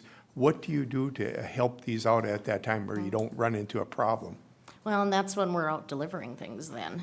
But some of the times, they're gonna have to personally look at the item, or you just walk them through it and that's it, by phone. You know, we've really tried to honor that. I had a homeless man come out outside of those hours, and I gave him a snowmobile suit. I knew it was against the rules, but Yeah. it just seemed like it just needed to be done. You know, we do our best if people have seen traffic in and out outside of those hours. Those are my volunteers coming and going. Well, Scott and some of the volunteers are here now, so we have really tried to stick with that. So I think, as our chair went ahead and pointed out, we all admire your mission. We admire what you're doing, and we think of it as a real asset to the community. So anyhow, just want to reiterate that. But now a couple more items. You talked about cleaning supplies and rags or whatever. How do you dispose of your rags and cleaning supplies? Oh, the cleaning supplies?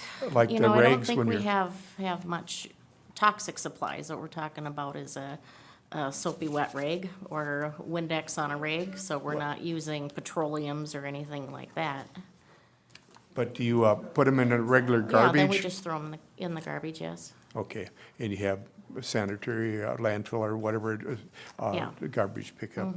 So the next item, you kind of talked about store space as, I believe last year you came here, you were kind of looking at maybe store frontage.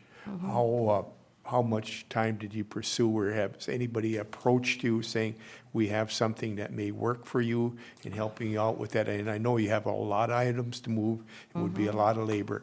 How's that process coming along? Well, we took a serious look at the Sears building, and 9,036 square feet there. And we have a board of directors for Labor of Love, and they also came. And, you know, there was a lot of things that excited us about that space. So when we looked at, okay, we need $60,000 down, and then I pursued gap funding. And unfortunately, you know, the response was, you know, do we really need another thrift store in town? You know, go to your bank first, and if they won't fund it, you know, so I did check with the bank, and we had a lot of discussion with it. The Board of Labor of Love felt like, you know, we're not quite there. You know, we don't have the revenues to make sure we're gonna make that payment. We can't guarantee, being charitable, that we're gonna generate enough money to afford that building. And when we would need a full-time manager for the front end of the store and a full-time manager dealing with the furniture coming in and out. And, you know, where we're at right now, we're able to be affordable, we're able to be charitable, but once we really crunch the numbers, and then, you know, that was a flat roof.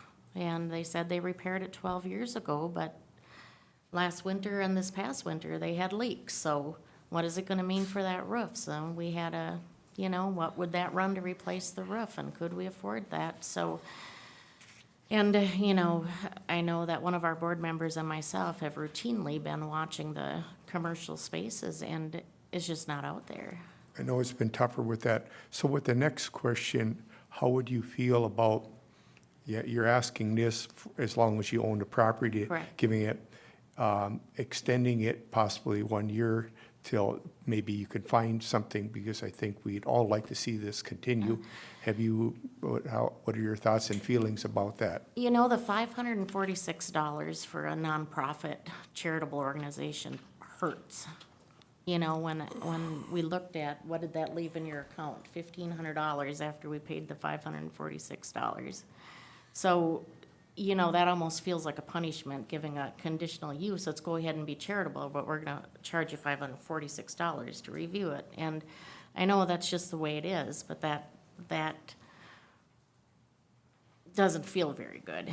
And I don't know, when, as we look at the spaces, what is the likelihood that something is going to come open?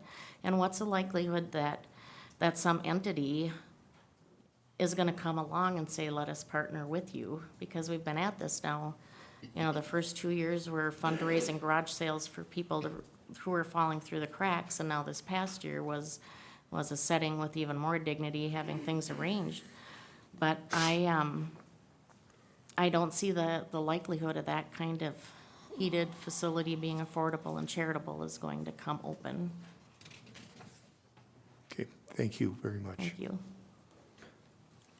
Mr. Chair, Go ahead, John. when you talk about the opportunity and providing access, how many people have you served this last year, and what do you think you can serve this year with the additional days?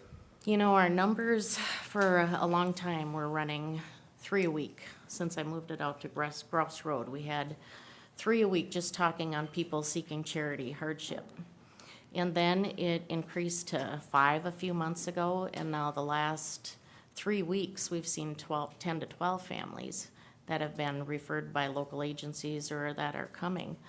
So, you know, when you hear Marilyn Golden's number, is people are struggling with managing their costs. So right now, 10 to 12 families we're serving in those 3 days a week. So I think if we had another 2 days, that we'd probably see 15 to 20 a week. Thank you. Mr. Chair? Go ahead, May I Amy. ask a question? Yes. So the 10 to 12 families, is that the people that you're helping really through the mission work? Does that include your thrift customers? How about No. thrift customers? Our thrift customers, you know, Patty and a few other of the volunteers are here. That ranges from, and the other thing that's really hurt us with the 3 days a week, when you look at what happens in winter, there's icy days, there's cold days. In spring, there's muddy days. So really, You know, we were allowed to be open 21 hours a week, but oftentimes during the winter months, there was maybe an average of 1 day a week suitable for people who might be willing to go out and thrift shop. So our thrift shoppers have varied from maybe 1 to 5 people a day. I would say throughout the winter, it was 1 to 5 people a week in those 21 hours. You know, if they weren't coming for a reduced price that somebody referred them, we weren't seeing people just out recreationally thrift shopping. Okay. John, you have anything else? No, sir. Dave? Yeah, thank you, Clint. How important is the thrift store to meeting your mission? I mean, your mission is to help people that are in pretty drastic situations sometimes. Why do you need a thrift store for that, in order to accomplish your mission? Well, that's our sustainability plan. So we're hoping to have enough thrift shoppers that the thrift shoppers will keep the lights on, will help pay the insurance, will pay for the tabs on the vehicles and the trailers. So that's how we're planning to hope to fund it. You know, without having those funds coming in, you know, and it's the same merchandise. People are coming out who might be willing to pay for a dresser as the next person who needs one at a greatly reduced price. It's the same merchandise. It'd be nice to have that be our revenue stream, and that's our sustainability plan with financing it. And then we're not drawing down on government funds, on grant funding or anyone else. We have a way to be sustainable, but we can't do it with 21 hours a week. Yeah, I understand that. But there are many other nonprofit organizations that do not fundraise with a thrift shop, but with donations, with activities, with grants and things like that. You seem to have a very large following. I don't know if if you've explored other ways of funding. And the reason I'm going that way is, down that road is, I'm looking here right in my ordinance manual, under rural residential district, the purpose of the rural residential district is to promote and protect areas which have low density, generally residential development, and are essentially rural in character. It is intended to allow traditional rural activities such as ag, forestry, home businesses, and occupations in manners that do not degrade the rural character of the area. Then we look at the definition of a home business. I think you have those definitions up somewhere, those 3 definitions. Okay. Home extended business, which is where you fit under, is shall be incidental and subordinate to the primary use of the premises for farming or residential purposes. I mean, that's where home extended business is allowed, in ag and in rural residential. Now, we have done quite a few home extended business and limited rural businesses, several, not quite a few, but several over the past years. And those have all been in ag. I mean, we just don't have a very large rural residential district in the county. So those have all been in ag areas. And I can tell you that every time that we review those applications, we ask the same questions that we're asking you. And ourselves the same question. How does it fit in the area? How does it impact the roads, the safety of the proposed customers, if any customers? And how does it change? Does it change the character of the area? So we're always going through the same process with every applicant, whether rural residential or ag. I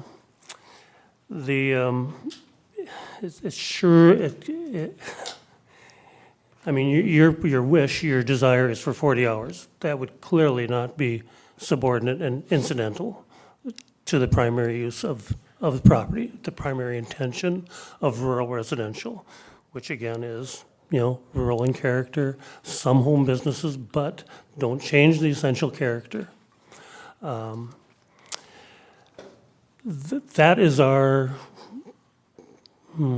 job tonight, I guess, to determine the fit, not the quality of the business, not the intent of the business, not your mission, but is it upholding the objectives of ordinance and the comprehensive plan? You know, the comprehensive plan looks at the whole county and the plan for the county, what's best for the county, its residents, its resources, and it has provisions for commercial, ag, rural residential. You know, it has zoning districts where things fit better. We're also guided by ordinance to allow businesses where they fit and to even encourage them where they fit, but not to change the character of the location that they want to locate in.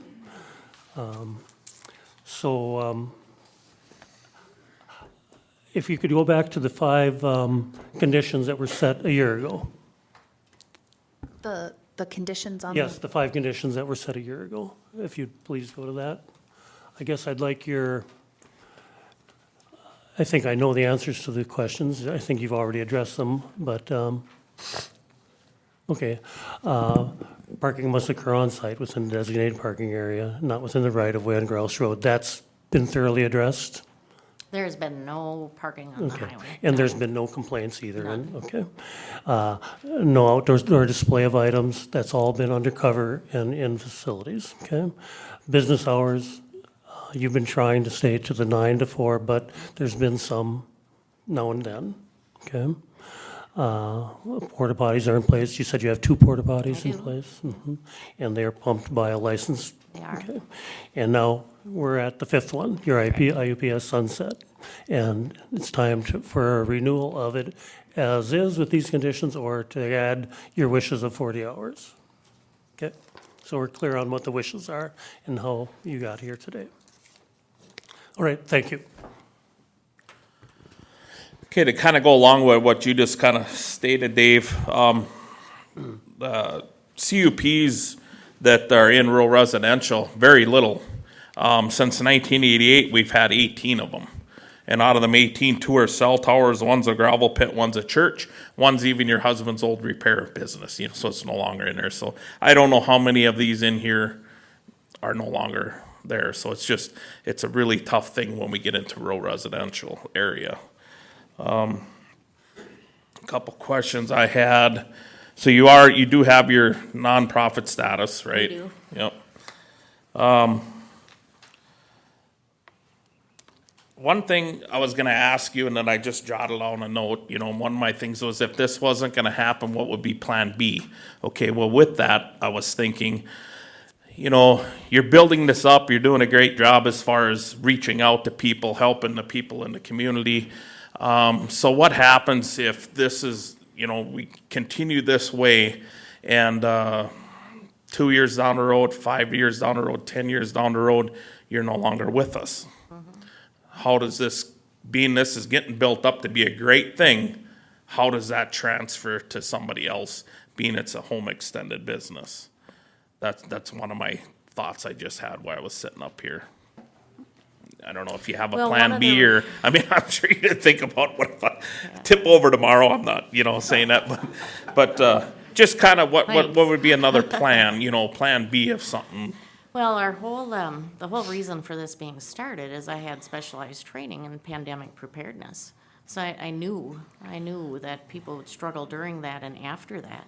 I was short-sighted in thinking that if I quit my job and volunteer full-time for 1 year, that would be all. God laughed, you know. In February, it was 3 years I've committed my life to this. So part of the thinking is, will this continue that people are struggling this much? They probably will. We'll never run out of poor people. What I see happening now is because of inflation and salaries haven't kept up with that, more people that wouldn't have been close to the edge of the cliff are at the edge of the cliff. Is that going to still be an issue in 3-4 years? I don't know. Oh, so in our bylaws, it states that if our mission were to dissolve, that all the belongings would be passed on to another nonprofit who fulfills a similar mission. You maybe said it already and I didn't hear it. How many volunteers do you have right now? You know, since I began, we've probably had 125 volunteers. Right now, we have about 10 consistently. Okay. You know, they're either helping during the week or on weekends. And then how many buildings on your property are you using for this? Well, we're gonna add, where Art's old shop was, that'll be a receiving area if we get a continued permit, and then the volunteers will have a warm place to work also. So it would be the pole barn, the 40 by 40, which is a heated building for shopping, and then, 2 other single-car garages that are all in the back of the house. They're all in the back acreage, Yeah. So 4. or, So one thing, just, I know this is kind of a little bit ago, but in one of the letters, it said something about a different application and, you know, that's totally different. In their thinking, just so you guys know, different zoning has different requirements. So without knowing one application to the other, it's hard to compare apples, you know, it's not that way, so I just want to bring that up. But one thing with our dilemma here is, again, I said earlier that we have to go and go by these statutes and these rules, and we have to, by law, answer these questions, you know, and so just some of them, which we kind of been, I shouldn't say them because everybody else is gonna know, but maybe they're thinking it. Some of the criteria is, you know, you can't have more than 5 employees. You got a lot more than that with volunteers. Is volunteers employees? I don't know. I'm willing to look over that. I mean, I'm not trying to put nothing, I'm just saying, with some of them other things, and then you want more hours and things, it's just tough. Like I said, with the big mission to what you're doing, and now, you know, we're using your whole facility basically, and then one of them that's hard to get over for us, I think, as the board, is home business shall be incidental and subordinate to the primary use of the premises for the farming or the rural residential. So that's where, when I said in the beginning, our heart is in what your mission is, but it's hard for us to settle this when one of the biggest parts of this can't be met. You know, by, you know, especially now, even at what you're doing now, I think is almost tipping over the edge of being more than incidental, you know, and subordinate to what the rural residential area is for. Now, if you want to go to 40 hours or more days, I understand that's what your mission is, but then that really tips it over that. So that's where I think a lot of us are having struggles with. So I just wanted to bring that up. I think that's all. I got so many notes everywhere here, but I think that's all my questions for now. Thank you. Go ahead. None of the volunteers get paid. No, I know that, and that's why I'm just saying, we're not trying to be nitpicky. I just No. wanted to know, you know, just know that if you have a home extended business, you can't have more than 5 employees. I'm not putting that into here, but it's hard to overlook all these things, that's all I'm saying. But there's no paid employees Yep. at this time. Okay, so you guys have anything else before we go to public comment? Looks like we'll have a lot of it. Okay, so for public comment, and you're looking forward to it. no, I'm fine, but guys, it's like I said before, I know you're all here in support of it, and I know your hearts are in it, and I applaud you because mine is too.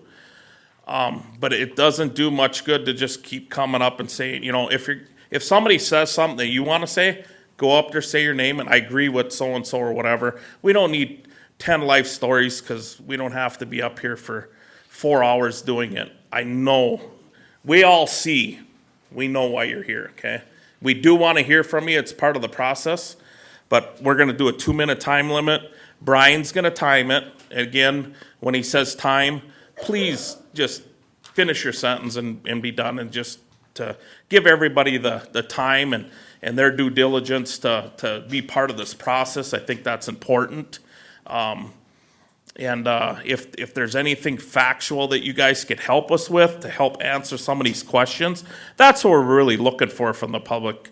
I know they're all here going to be all for it, and that's great. And thank you guys for all your support for this and having passion. But the factual things will really help. That's what we need, okay? What's that? Okay, so our questions, I don't know if you guys can read them up there, so I'll just read through them really quick, okay? So these are the questions that we have to answer. The use, number one is the use will not put excess burden on roadways, utilities, and public facilities such as parks and schools. Number two, the request will not be detrimental to the use and enjoyment of other property in the immediate vicinity for the purposes already permitted, nor impede the normal and orderly development and improvement of surrounding vacant property for uses predominant in area. Number three, the use and opinion of the Planning Commission is reasonably related to the existing land use and environment, groundwater, surface water, air quality in the surrounding area will not be adversely affected by the proposed use.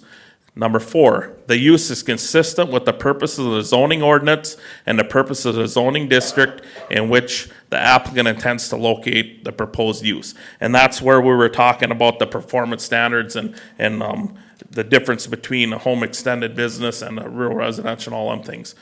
So number five, the use is not in conflict with the comprehensive plan or the water plan.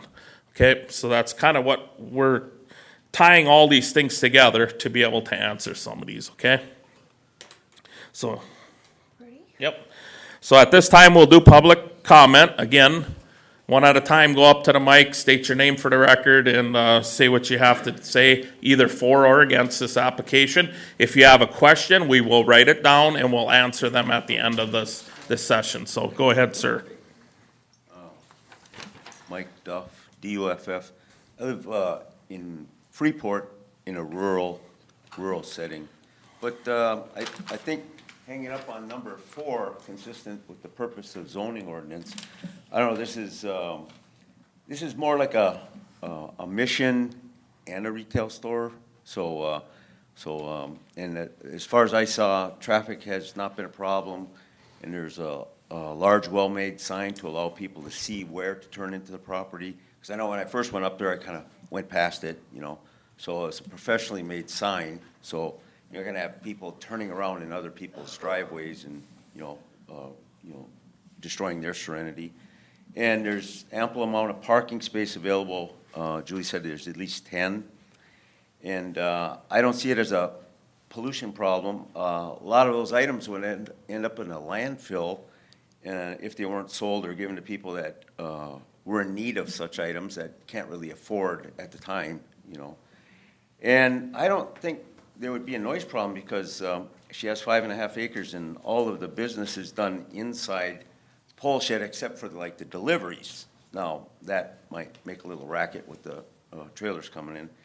And the mission is to help people that fall through the cracks because other government agencies don't have the type of services the store offers, and they refer, a lot of the government agencies refer them to go to Labor of Love.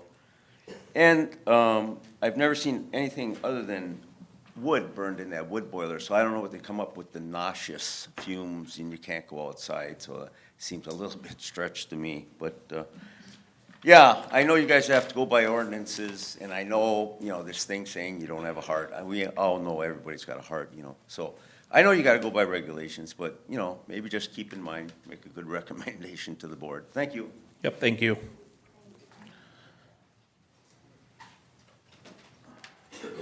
Hi, my name is Wendy Bachman.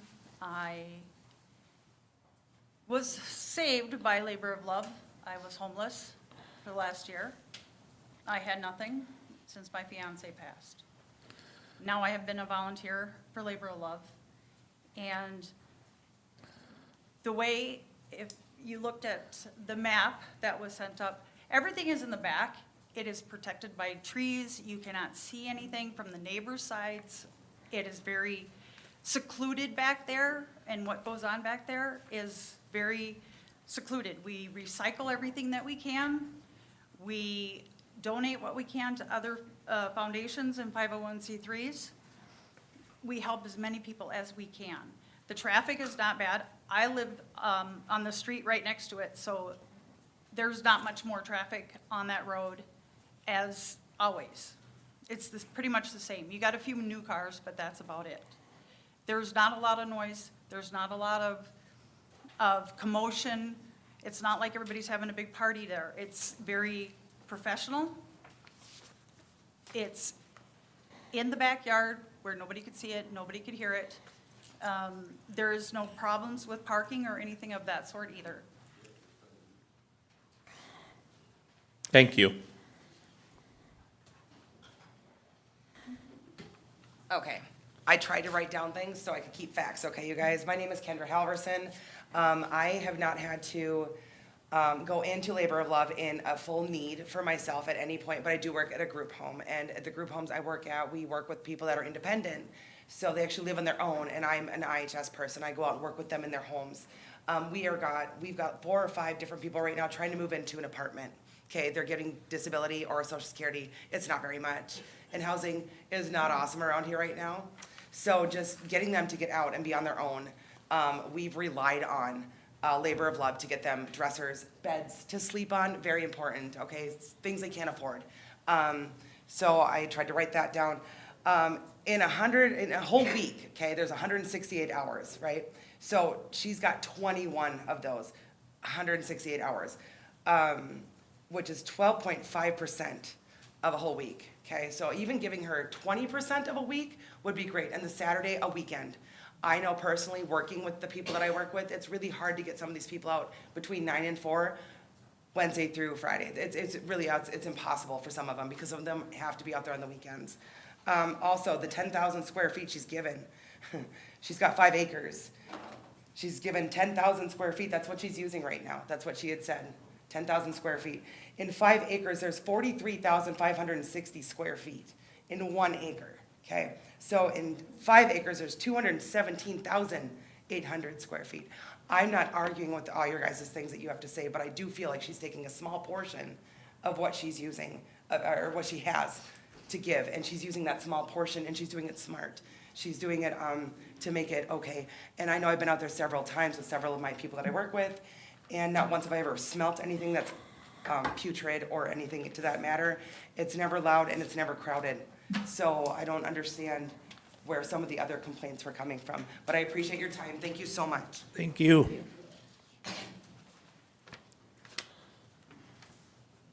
Hi, my name is Tanya Rudnick. I am a mental health practitioner and therapist. I have known Julie for quite some time. And when she opened Labor of Love, I started going there as a shopper. And pretty soon I started using her as a referral source. I found that referring her to many of the agencies that we do have for our people that are low incomed and need housing, need assistance in different agency levels, we couldn't get the help we needed, especially during COVID, because of the overwhelming situations that we did have in Morrison County. Not only has she been helpful in Morrison County, she has been helpful in Todd County. She has been helpful for Crow Wing County. She is not just about this area, but she is helping surrounding communities, other countries. She has done a wonderful job, and we need to somehow keep her open. I don't care how we do that as a community, as a people, as a county, we need to keep her open. And 21 hours isn't going to do it, especially when we have people in need all the time. Thank you. Thank you.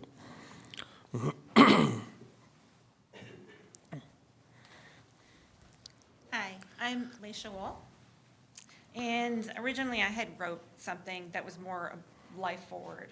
But listening to everyone speak about how important it was with pollution and taxes, and I felt I needed to rewrite what I had to say. So when I moved to Little Falls, I lived on $203 a month for everything. My rent, my food, everything. Could you live on $203 a month? I relied on people like Julie to help me subsist in this community. I had a botched brain surgery. I wasn't a druggie. I didn't have issues. I was a person of an unlucky circumstance. And there's a lot of people who have that issue. So there are people who need help. Julie, labor of love, they are help. They are the core definition of help, if you want to talk about definitions. In a time when our resources are overburdened, our taxes are high, and affordable housing is few and far between, the citizens of our community need all the help they can get. Labor of Love is an entity not paid by the city, county, or state. The people who volunteer are not employees of the city, county, or state. Being a resource, people who need help finding housing, furnishing, and clothing, infant items, Labor of Love takes the burden off the county. Social workers, financial assistance, and so much more. That being said, because of the charitable nature of the business, having Labor of Love on Ms. Lakeville's property keeps costs low. Thank you very much. Thank you.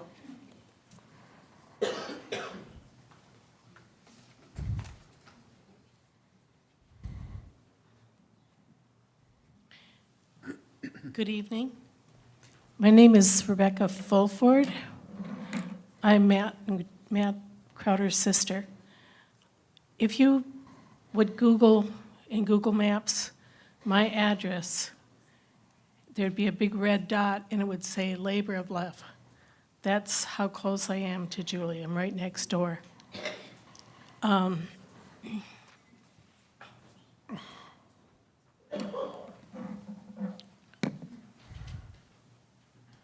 A thrift store or retail business does not belong in a rural residential zoning district. The constant noise, in and out traffic, and the vehicles parked on my property line have gotten me to this point of having to come to this meeting.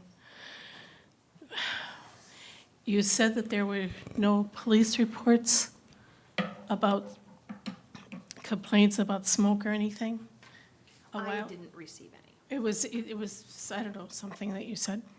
Anyway, I came home one Sunday noon, and my house was just a big, huge cloud of black smoke that was stinky like some kind of petroleum product. Julie was standing out in the yard, and I said something to her. I asked her if I needed to call the police or something, if everything was okay, and she just smiled and nodded her head or something. And my son ran over to his uncle's house and called the police. So they did, there is a report. And I'm not sure where that's, in fact, I got yelled at by the two deputies because they said she had every right to start a fire in her outdoor stove. Anyway, it's been an experience. We have people on either side of her that are sick, that have asthma and things like that. So and the light pollution is terrible. Thank you. Thank you.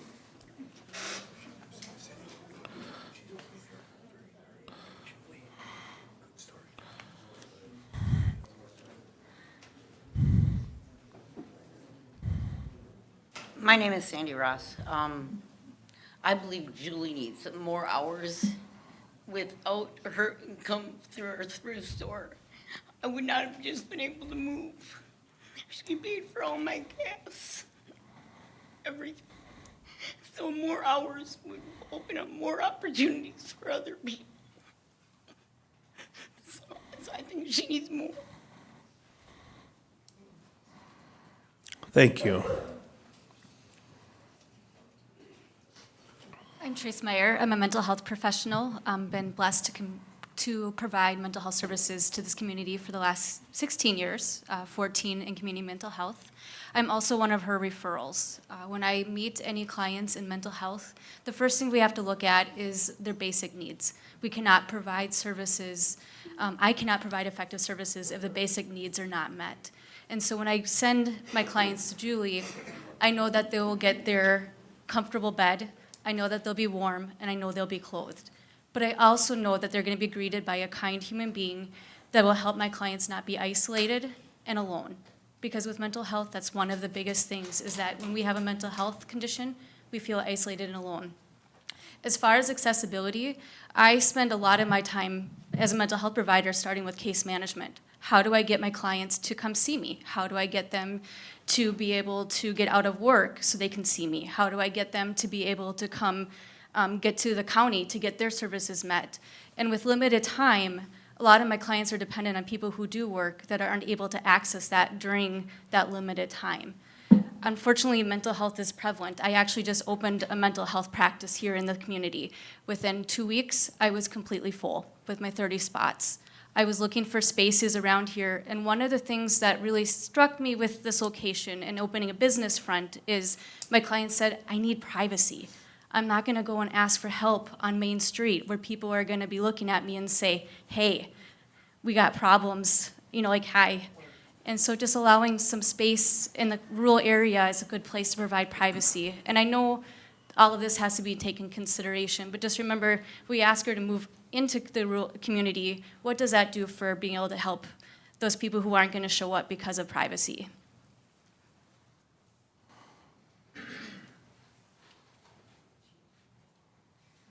Thank you. My name's Keith Landsman. I moved up here to Little Falls about 3 years ago. And I moved up here because when I was visiting my mother in an assisted living facility for about 8 years, I noticed how nice people were. So I made my move from St. Paul up here, and it's been nice ever since, and Julie's part of that. I also want to say I agree with the Halverson lady that was up here, and I haven't smelt any smoke or noticed a parking problem or any of that. The other thing I'd like to mention is that veterans are a huge category for the homeless population. Solutions need to be found for the problems. I appreciate you guys explaining how you're going to look at it, but somebody's got to find solutions for things so that when somebody like Julie comes along, she gets help to help people. Thank you. Thank you. Good evening. My name's Wayne Stoner. I'm a township supervisor for Green Prairie. Unfortunately, you guys got some tough decisions to make, just like we do at the town hall every now and again. We never, at the township, we never heard any complaints. Nobody came to our town hall meeting about anything. But I just want to express that, and good luck.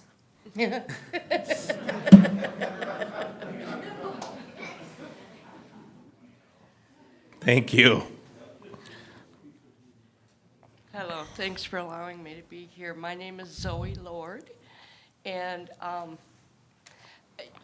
would we still have opportunity to offer one of these nice letters? I didn't know I could. I can't do it in 2 minutes. I'm a retired accountant. Rules are my life. Thank you so much.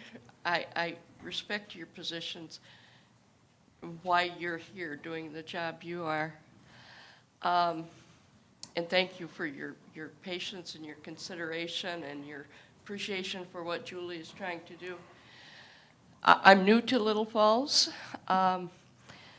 so I haven't been in this fight very long. But this room full of people shows the love that we all have and that I have begun to have for Julie. I'm trying to do a similar mission on a much smaller scale. But my fight is with the city of Little Falls, not the county commissioners. I want to help in any way I can to help the city of Little Falls and Morrison County. When we're talking about the item number 1, it's just not true. The parking, the traffic, not an issue. I have been going out to her place, and none of these issues, the smoke, the smell, no, it's just not real, those complaints. As far as detrimental, I've heard coming from county officials that businesses like Julie's and mine invite the wrong kind of people into our community. What Julie is inviting into our community and what I'm inviting is me. They're saying I'm detrimental. If the sheriff's department wants a list of names for people that should be sent out of Morrison County, I can provide that. Get it, girl. Please, I'm chomping at the bit. All right, thank you. But thank you for your consideration. Yep, thank you. Thank you, Zoe. My name is Cheryl Triplett, 17313 Grouse Road. I'm 4 houses north of Labor of Love, lived there 30 years. We all seem to have 4 to 5 acre plots out there.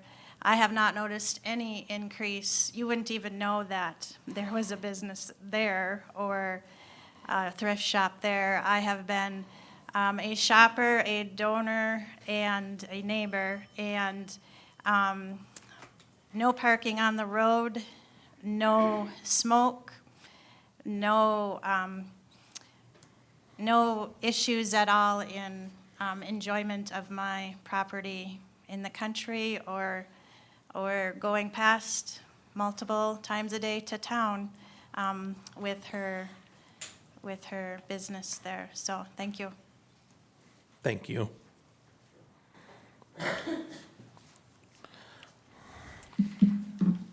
I'm Patty Horn, and I had written what I was going to say before I came up here, but then I didn't understand all this stuff. I am not from Little Falls.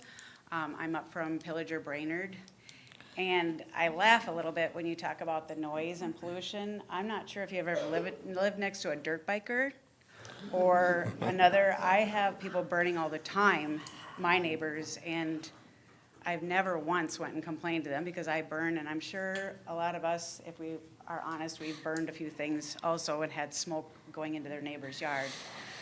One thing I want to say is, something that kept coming to my mind is, there by the grace of God go I. I have never had to ask for help, thank God. But I work at a hospital, and emergencies don't happen Monday through Friday. I've been with Julie, I'm a friend of Julie's. I've been with her on Sundays, on Saturdays. I sit and play cards when she comes to my mom and dad's. Her phone is going off all the time. Hey, we had a fire, can you help? I'm sorry, I can't until Thursday. I don't know if any of you have ever lost your house or your job or whatever and been destitute, but I've had friends that are. And you said something about Art's gas station or his little. Small engine. How did he get his little, how was he able to have that continuance? I'm sure his small engines made a lot of noise and he was able to be open. I don't know how long, I didn't know Art that long. But that's just something that I'd like to know. I'd also like to know how many have actually been out to Julie's place, sat on her deck, because I have. And you wouldn't know there was business behind her. I've been out there and sat on her deck. I've sat at my house and I have a whole lot more noise at my house and I have 5 acres. And my neighbors make a whole lot more noise than I've heard at her house. But I would encourage anybody that is on these boards to go visit. And to also see, there's always exceptions to rules. It might take a little bit, and I understand rules, but there's always an exception to be able to help.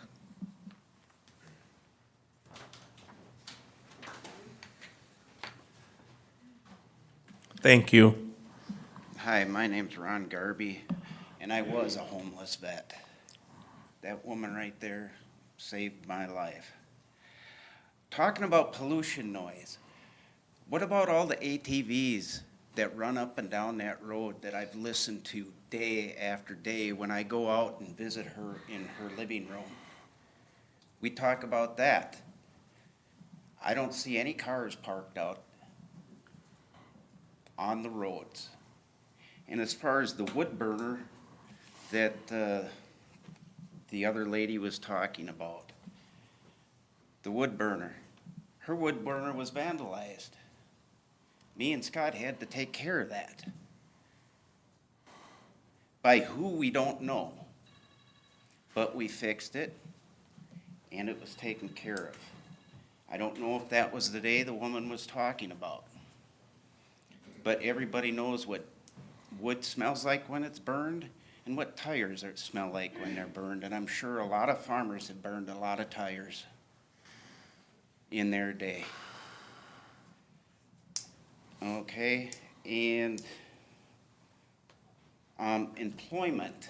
Somebody brought up employment. As a volunteer, I put gas in my car. I make extra time away from my job to volunteer. That's not even close to employment. I see I only got 30 seconds left. So, and as far as clothes, I have never seen her wash any clothes in her laundry. And I am a volunteer out there because she furnished my whole apartment because I had to use all my money to get into that apartment. Thank you for listening. Thank you.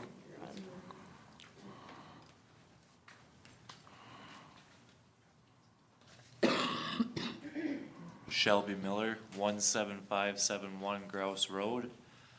Just wanted to verify that I don't see any issues with Labor of Love. I think it's a fantastic ordeal.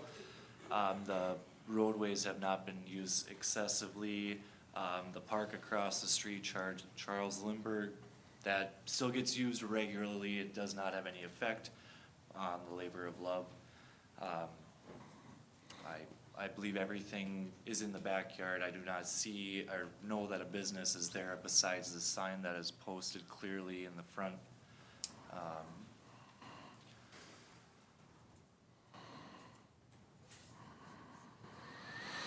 believe that her hours should be extended, at least to, especially this Saturday, to benefit her thrift store, for people to be able to use it and benefit for. We've donated and purchased many times. We appreciate her very much. We'll just leave her at that. Thank you. Thank you.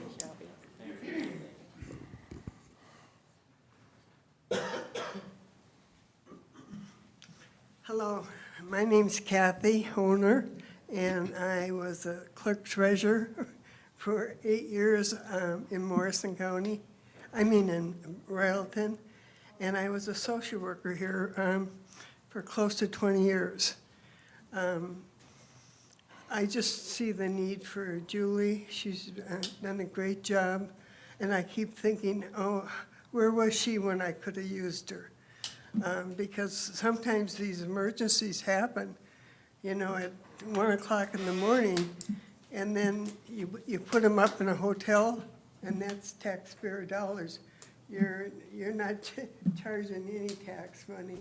I've helped Julie out how I can. And I'm just saying, I think Royalton didn't have a planning and zoning meetings. Not even that group put together when I was first there. I had Donnie Justin, if anybody remembers him, and I had Gene Keski. And I graduated from college and then got a job up here. But I'm just wondering, is there a big fear of setting a precedent by maybe allowing Julie to operate where you don't have very many of those variances? The other thing I'm saying is that there's always a way to do something if you want to get it done. There's an addendum to that, some addendum to some of the ordinances. So there's a way. You can make recommendations. And that is my hope, is that you'll be favorably in favor of Julie and Labor of Love. Thank you. Thank you. It's a thankless job. that you guys do.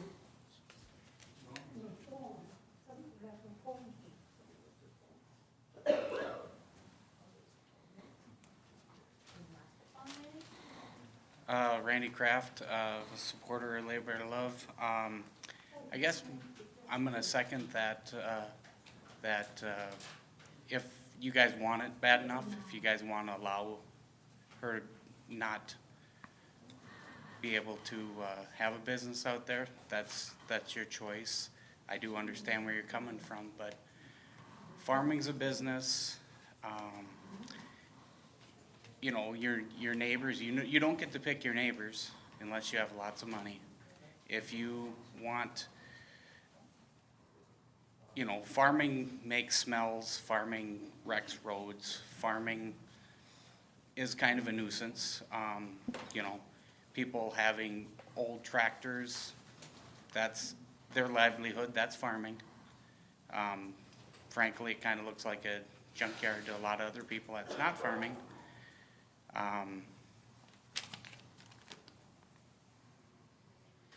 I guess you could almost say that Julie's kind of farming people, raising them up. So, but there is ways around stuff, so if you guys wanted to, you can find a way around this. And if you would allow her to be open longer, I went with Julie when she looked at the Sears building.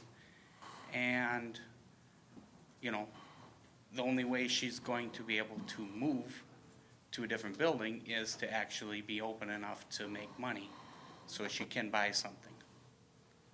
So if you guys, you know, if you maybe won't allow her to do the, you know, lifetime out there, if you allow her give her another year to see if she can make some money, then she might be able to buy a building that's suitable in, you know, our eyes, being, you know, from town. So, all right, thank you.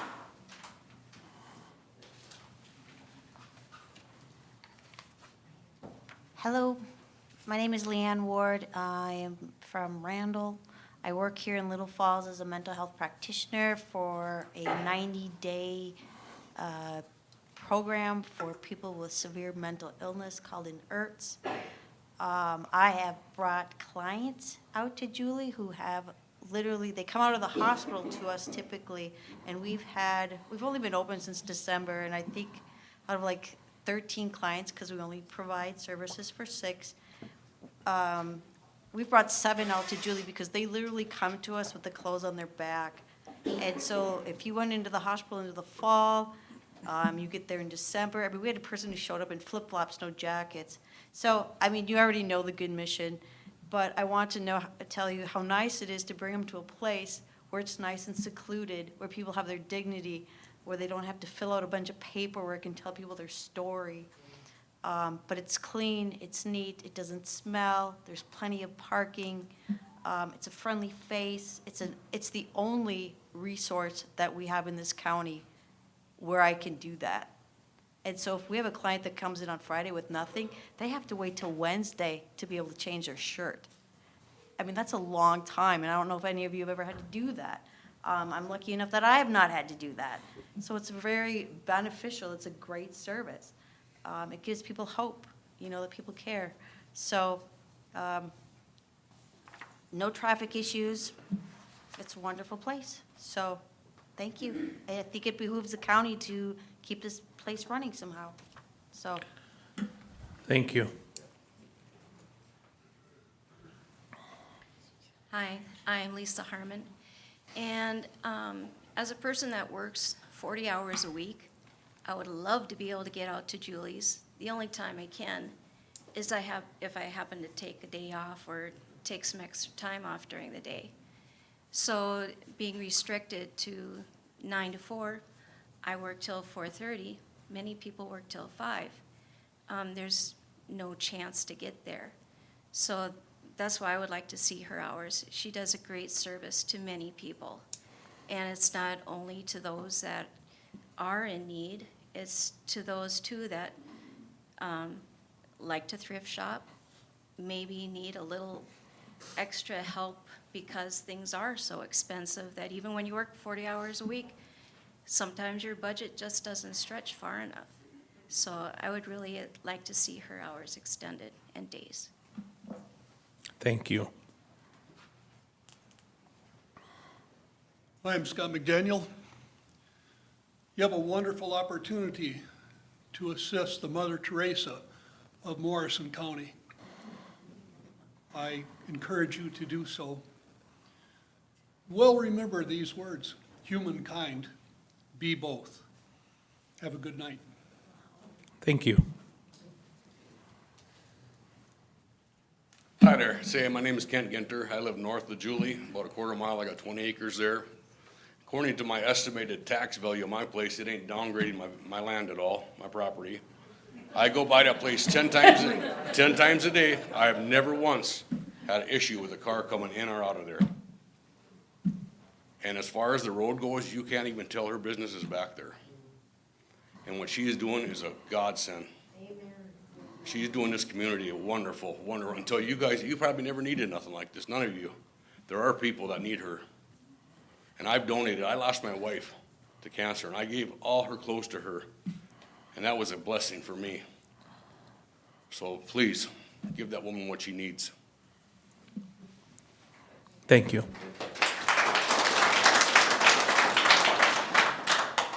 Hi, my name is Julie Flynn. I live at 301 11th Street Northeast, apartment 15, Little Falls. Well, I was one of those hard luck people. And Julie Lightfall helped me get me out of my house, get me into an apartment, helped move me. And then when my mother passed away, we had all her stuff. And we called Julie, and she came and picked it up. I've been to Julie's place. I've used her porta potty. You don't even know it's there. It's way back there. And everybody talks about the smoke. That's what's heating her house. So I think she runs a good mission, and I think it should continue on because, like many people have stated, things just don't happen between 9 and 4 or 10 and 4. So I'm for Julie Lightfall to continue, and I hope you support her. Thank you. Thank you.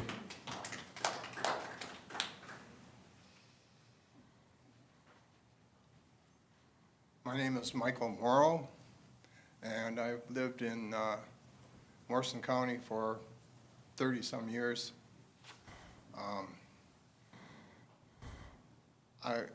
I'm second the triple the second or whatever the motion about the location. I mean, I've driven by the place and I know where it is, and it's so far back from the road you don't see it, you don't notice it. Every time I've been there, at the most there were 3 other people.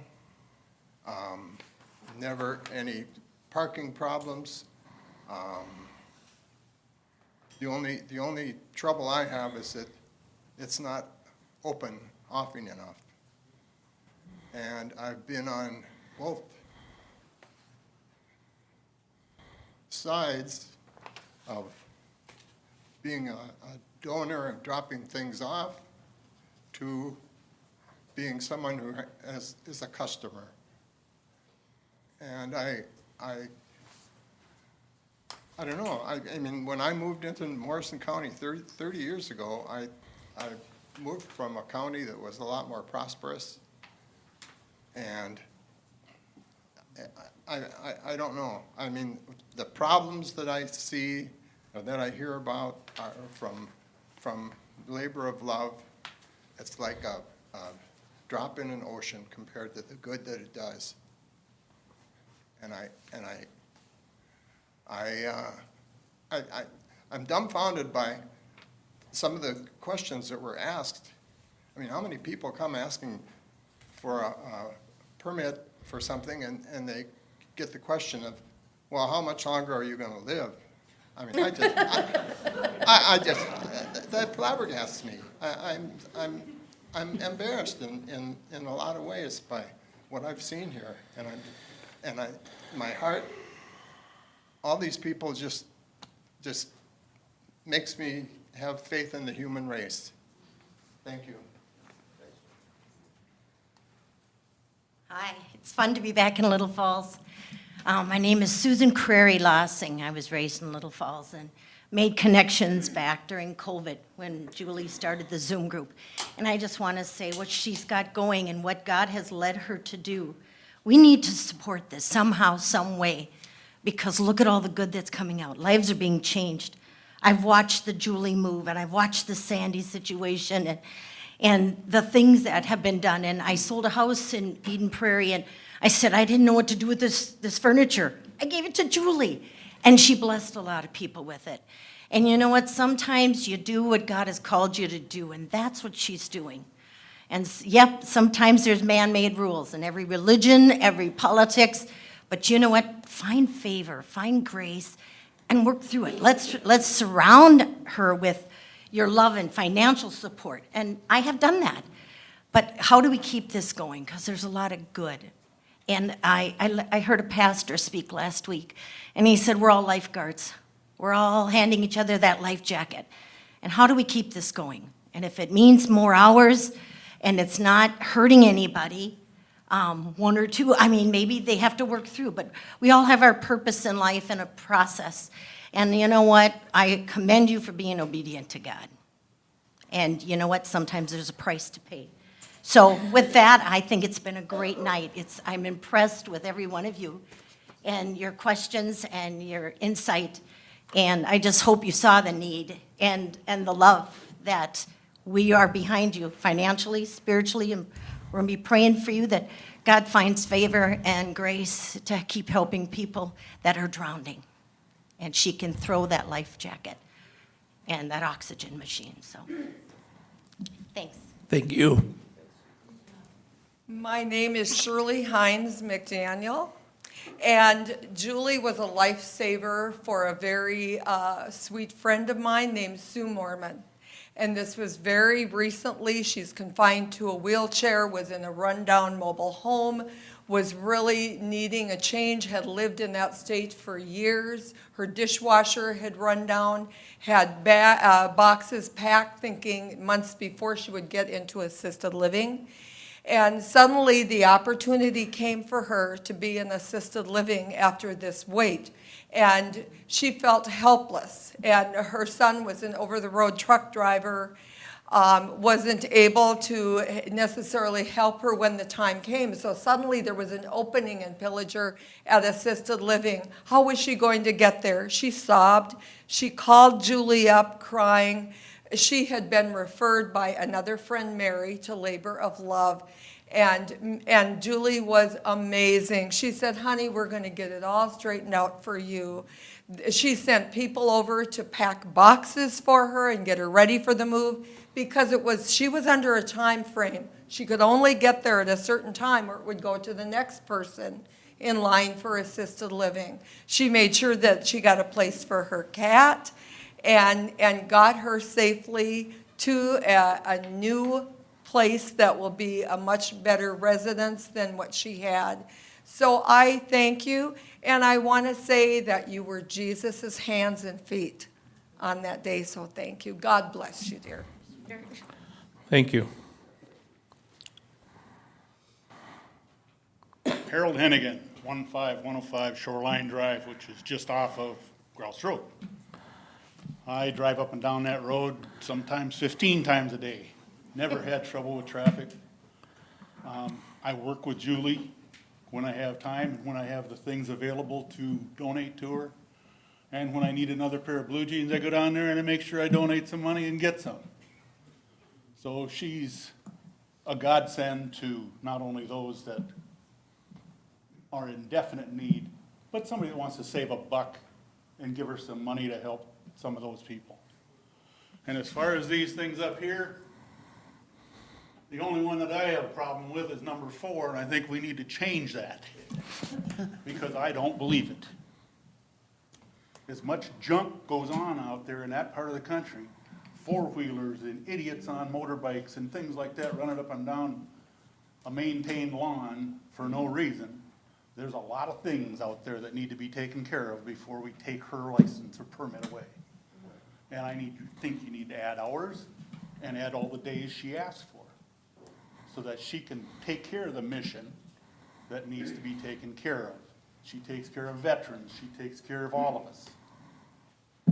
Thank you. Thank you. My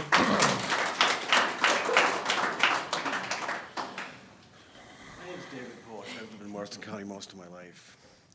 You know, these ordinances you're talking about, aren't those to protect the public? Aren't they what they're for?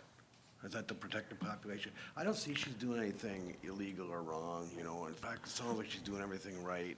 She's doing all your rules, you know, and she gives somebody a snowmobile suit in the middle of the night. I mean, come on, you know? That just seems like craziness to me when I hear stuff like that. And you're taking that under advisement, things like that. And, you know, it's got nothing to do with how long I've known Julie. I've known her a long, long time, you know, and she's been burning wood out there since she's at 77. That's when I was in high school yet, you know, and it's like, I just don't see what the big decision is here. I really don't. I just don't. And I know you say over there, he says, oh, I'm all for this too, but, you know, we gotta go by the ordinances. Again, I'm gonna say, what are the ordinances for? What are the ordinances for? There's no way you guys can't find something around this if there's something out of whack. Thank you. Thank you.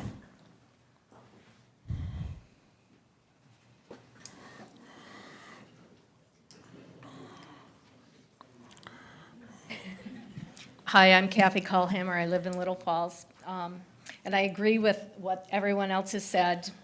And I am actually on the board of directors of another thrift store here in town. And they are in favor of this because the less they have to give away free, it helps their bottom line.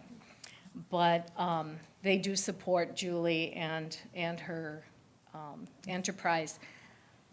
I also have worked for about 20 years for another nonprofit in Morrison County, and when you have to do all the fundraising to support your organization, it's really hard to focus on your mission. So yeah, we could have brat fries and we could have whatever, but when you need to focus on the mission, it's really hard to do that when you're always fundraising. And one other quick comment, by restricting the hours, that's just going to concentrate the traffic. You know, by stretching the hours out, that'll also stretch the traffic out. Thank you. You, Kathy. Thank you. Is there any other public comment? Any other public comment? Any other public comment? If hearing none, we'll close this portion of the meeting to the public. Is there really any questions? Somewhat. I had just these. Did you have any others?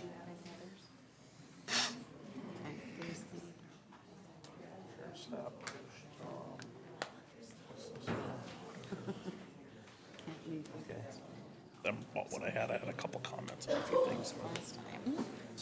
Okay, there was a few questions that we'd like to probably address here, so I don't know, Amy, you want me to, or you want to handle them, or? I sure can. Okay, go ahead.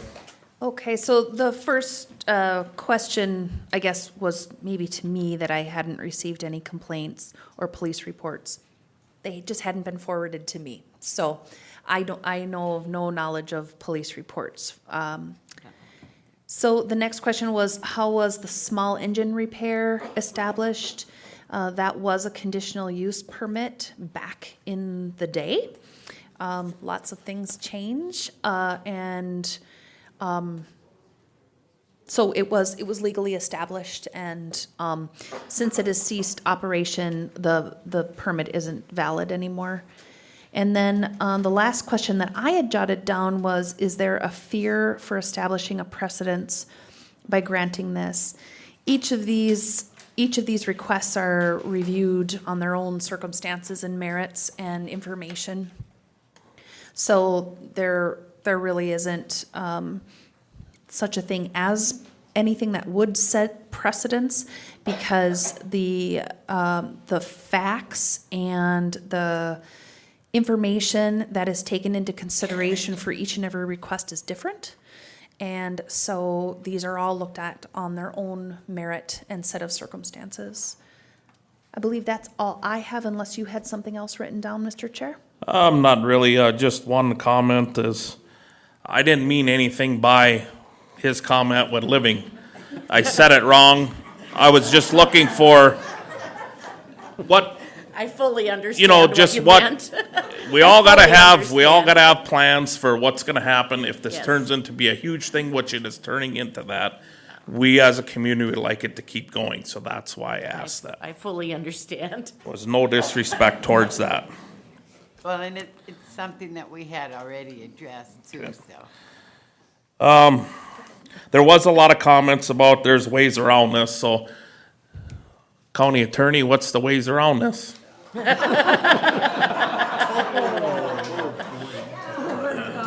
assume that's a rhetorical question.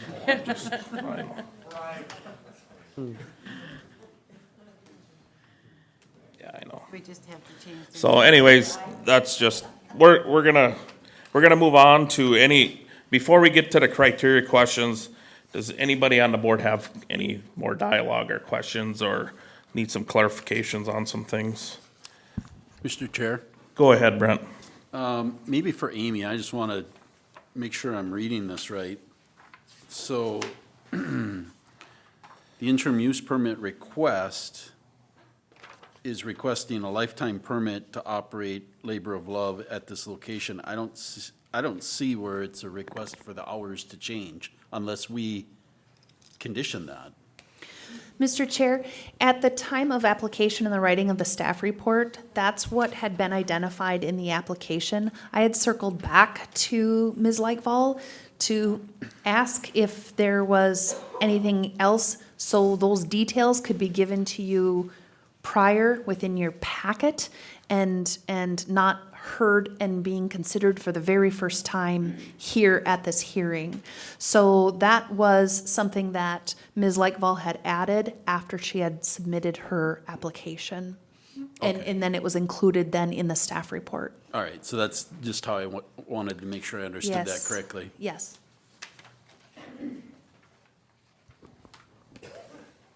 Anybody else?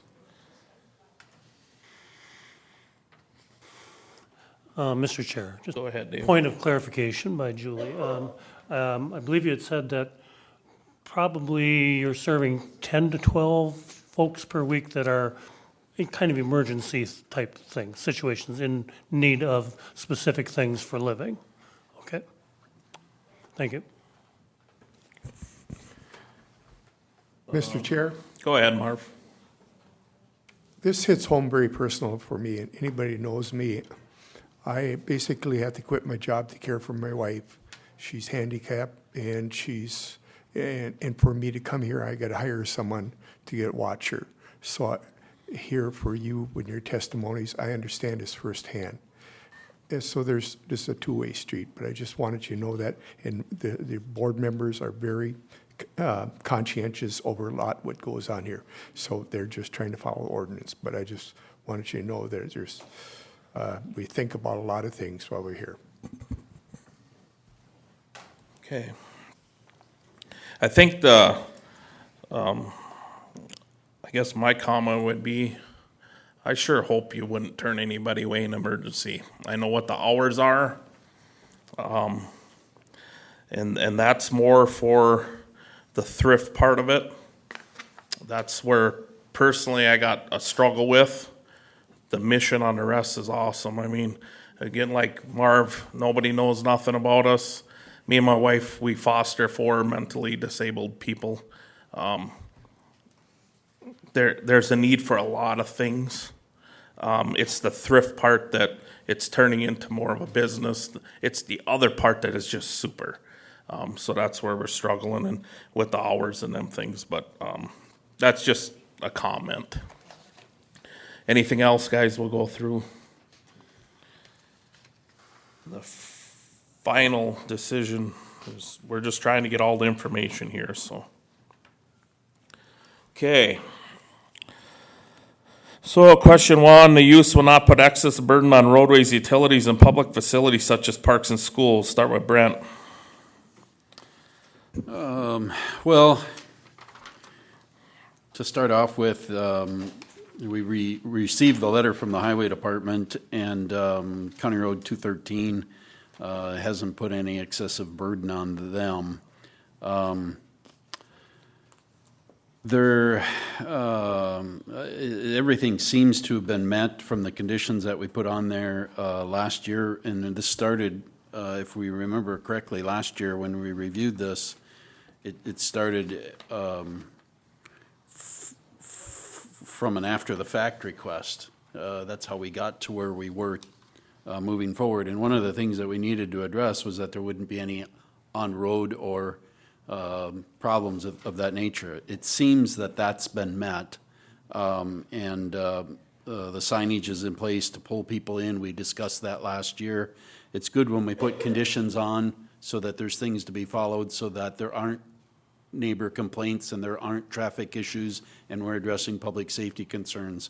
Questions I asked regarding any complaints received by Land Services or by the Sheriff's Office are important for us to answer this question, and so that helps us as a board move forward. We heard from the township supervisor here tonight. There were no complaints by them that they expressed. Public Works engineer talked about in his letter. We heard that tonight. The signage seems to be in place, which was one of the things we discussed last year. I don't see where there's any excessive burden on the roadways or utilities or public facilities such as schools and parks. Okay, thanks, Brent. Anybody have anything to add to question 1? Mr. Chair. Go ahead, Dave.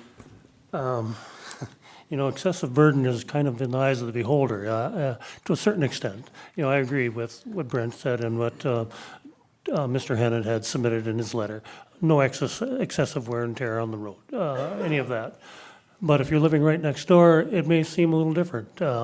And when hours get extended or changed to Saturdays or evenings or times like that, those are the same hours that rural residents are in their homes, caring for their backyards, doing what people do, live in and these folks have decided to live in a rural setting, in the rural residential zone.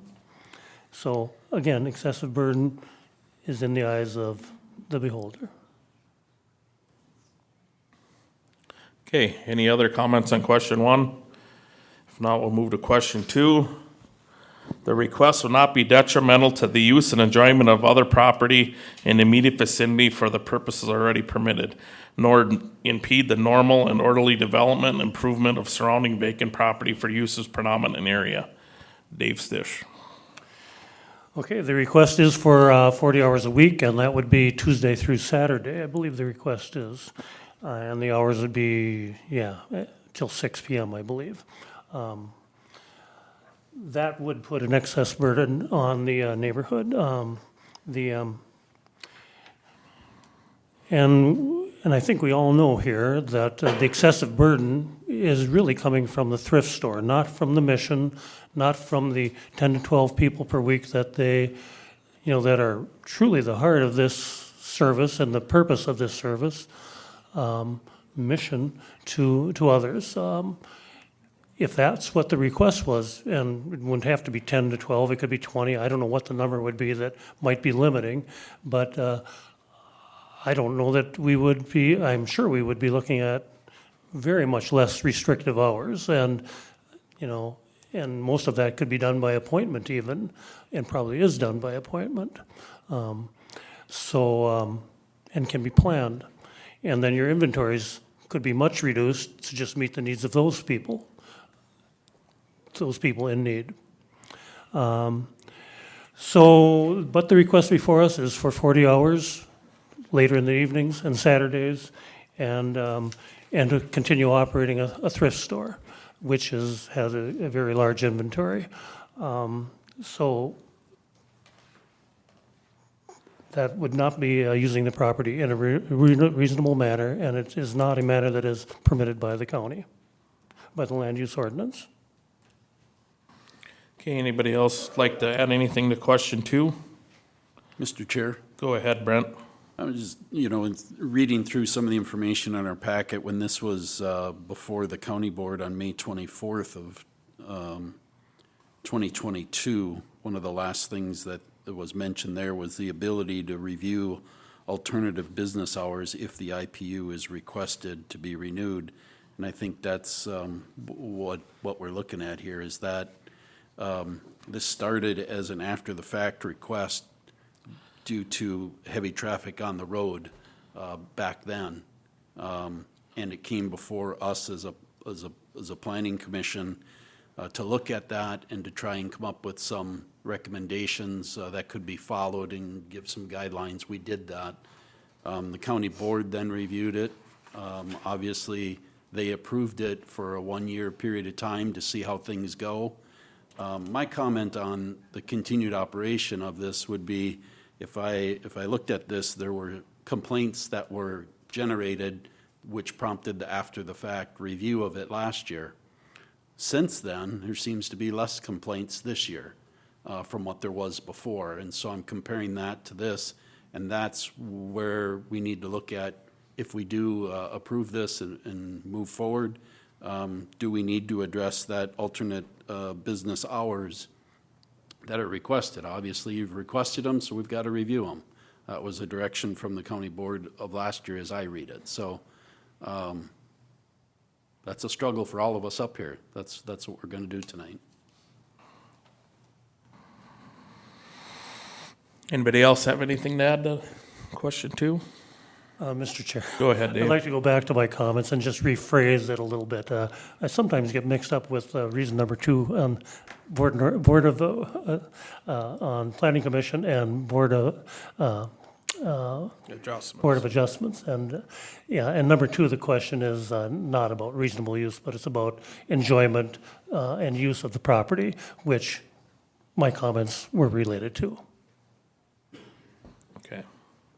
All I'd say is I kind of echo a little bit what both have said, with kind of going along with what Brent had said about reviewing the hours and all that. I think that's what we were kind of going up against with last year, and I think some of them complaints going away negated a lot of that. So, I'd probably tend to agree a little bit more with Brent that I think I could probably answer yes to that one. But so question 3, the use and opinion of the Planning Commission is reasonably related to the existing land use and environment. Groundwater, surface water, air quality in the surrounding area will not be adversely affected by the proposed use. Marvin. Well, the big one is reasonably related. And what was brought up by numerous of the board members here was the thrift store. I believe as far as the rest of it goes, when you have individuals, homeless, people in need coming for that portion of it, it's perfect. It's a source of privacy and respect. Gives them some dignity. And they most certainly want that. And they need that because they've been through enough. It is a rural residential, and sometimes you could twist and turn it a little bit, and the commissioner's got a tough job. They really have a tough job. And we have good commissioners, and they listen to people. So I trust them to make the right decision with this here. But another thing I want to reiterate is there were no complaints from the township. And so apparently the rules and regulations have been abiding by, other than when you had emergencies. And anybody with a big heart would do the same thing. So I think that's great. As far as the groundwater and stuff, you're not allowing people that would be normally taking things to the landfill, and we talk about our landfill overfilling with items our last month's, our meeting a few weeks past. Here you're replenishing it, reusing it for people that need it. So in that respect, it's helping out. The air quality, we heard a complaint about wood boilers. Wood boilers will give smells off, and was it an issue if something happened when there was some issues with it? Maybe, but plenty of people have boilers going. So as far as your main focus, it's reasonably related. The thrift store may be an issue. Okay, thanks, Marv. Anybody have anything to add to question 3? That's all I would say is, it is reasonably related as far as what we allow. The problem is maybe the hours, and is it subordinate to what the use of the rural residential is? That's maybe kind of an issue here. I think we can overcome that for, definitely, I don't think the environment of the groundwater is, no problems with that, or the surface water, any of that, so. It's just kind of on the fence, but maybe lean a little more towards it. Anybody else have anything for question 3? Mr. Chair. Go ahead, Brent. I think earlier this evening, we had some talk and some letters that were read that referenced some of the burning and smelling, and also some cleaning that took place. I think I asked Julie the question about what is being cleaned out there, and it's buckets of water and no hoses, and no pressure washers and no chemicals. So regarding question number 3, regarding groundwater, surface water, and air quality, those were the reasons for some of my questions regarding that. So hopefully you can appreciate that. The other thing that I would say is, obviously, nobody wants things in their backyard. And so, but you did hear from some of the other neighbors here tonight that live 3-4 places down, or down the road just a ways, or from the township. And so those help us to answer some of these questions as well. Mr. Chair. Go ahead, Dave. Yeah, I don't, I agree with the groundwater, surface water, and air quality. But is it reasonable to have a 40-hour a week thrift store in a rural residential area where any business is just supposed to be clearly incidental and, and not the focus of the neighborhood, not the atmosphere of the neighborhood? Okay. We'll move on to question 4. The use is consistent with the purposes of the zoning ordinance and the purpose of the zoning district in which the applicant intends to locate the proposed use. John? Well, I'm guessing not, which is why you're sitting here today, but somebody a year ago, or this group a year ago, already issued you a permit to run this business for 21 hours a week, and what you're trying to do is add 19 hours to the mix and an extra couple of days. You're asking for a lifetime request. That's a longer one than what might be a 4 or 5 year. I'm not proposing any conditions or recommending anything like that. I'm just getting it on the record that you've already started looking for other places to facilitate this mission specifically. The fact that you're using the thrift store to fund the rest of it is at minimum applaudable. I mean, you're not asking for other people's resources. You're asking people to come in and find something for themselves, and you're figuring out how to fund things for people that are actually in need. So going back to the actual question for number 4, the actual answer to the ordinance and what you're talking about is no, but again, you already issued the interim use permit, which I completely agree with. Anybody have anything to add to question 4? Mr. Chair. Go ahead, Dave. Just like to add what I've already stated, that it clearly is not incidental and secondary to the design purposes for this zoning district. There are conditions that are in place that have not reduced the impact the business has on the immediate neighbors in the area. The request is it's for 40 hours to operate a thrift store. Okay. Anything else for question 4 by anybody? Okay, question 5, the use is not in conflict with the comprehensive plan or the water plan of the county. I'll take that one, and, I don't see anything where it would be. Yes, the use is not in conflict with the plan. Definitely not the water plan. There isn't, runoff issues. We have toiletry plate thing in place. When we look at the comp plan, it gets a little bit more fishy with the extra hours that we're looking at. Again, what I keep going back to is what's subordinate compared to what the use should be in rural residential. So that's where it gets a little dicey and iffy. But I think there's possibly enough here that I can answer yes to that. Anybody have anything else to add to question 5? Mr. Chair, Go ahead, Dave. if we look at the end of the staff report, the goals and objectives that are stated there, if we go down to goal C2,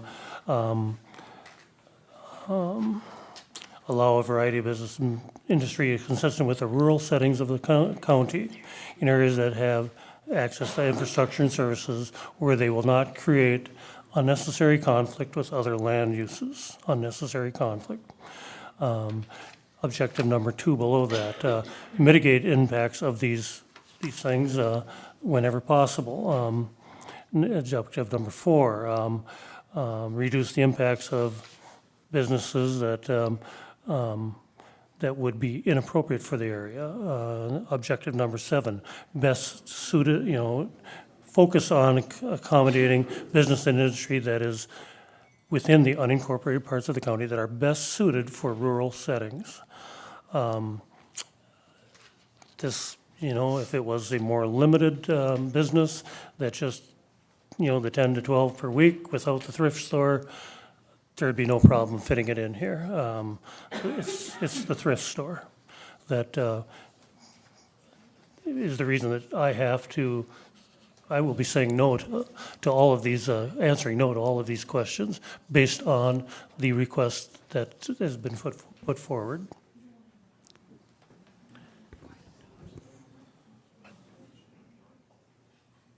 Okay, thanks, Dave. You guys keep it down, please. Okay, anybody else have anything to add on question 5? Mr. Chair. Go ahead, Brent. The only thing that I would add to this is this particular area and location is rural. It is close to and outside of the shoreland. It's got the Mississippi headwaters, but that's buffered by the road and the residences that are around the area there. So trying to stay out of any conflict with the water plan of the county, I think being on the other side of that road kind of helps that situation. Okay, thank you. Okay, now, before we vote, we need, so the end date, and you were requesting till you no longer own the property, is that correct? Till I'm kaput. Yep. Yes. You settle, I didn't. Yes, that is my request.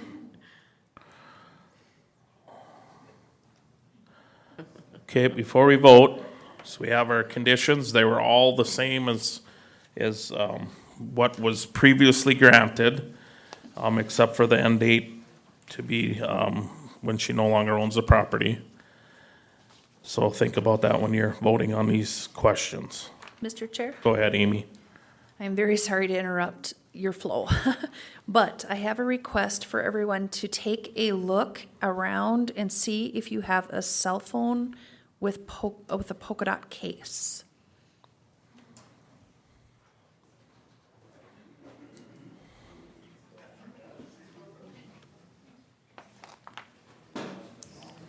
Does anybody know who that lady was with the blue and the blue hat? Yeah. She was with her. Okay. All right. Okay. Yep, so if anyone finds the phone, please give it to Matt back there. And then, so sorry about the interruption. Yep. Go ahead. Okay. So you guys ready to vote then? Understand? Mr. Go Chair. ahead, Brent. Are there any conditions that any of the board members would like to have in mind before they move forward with the vote?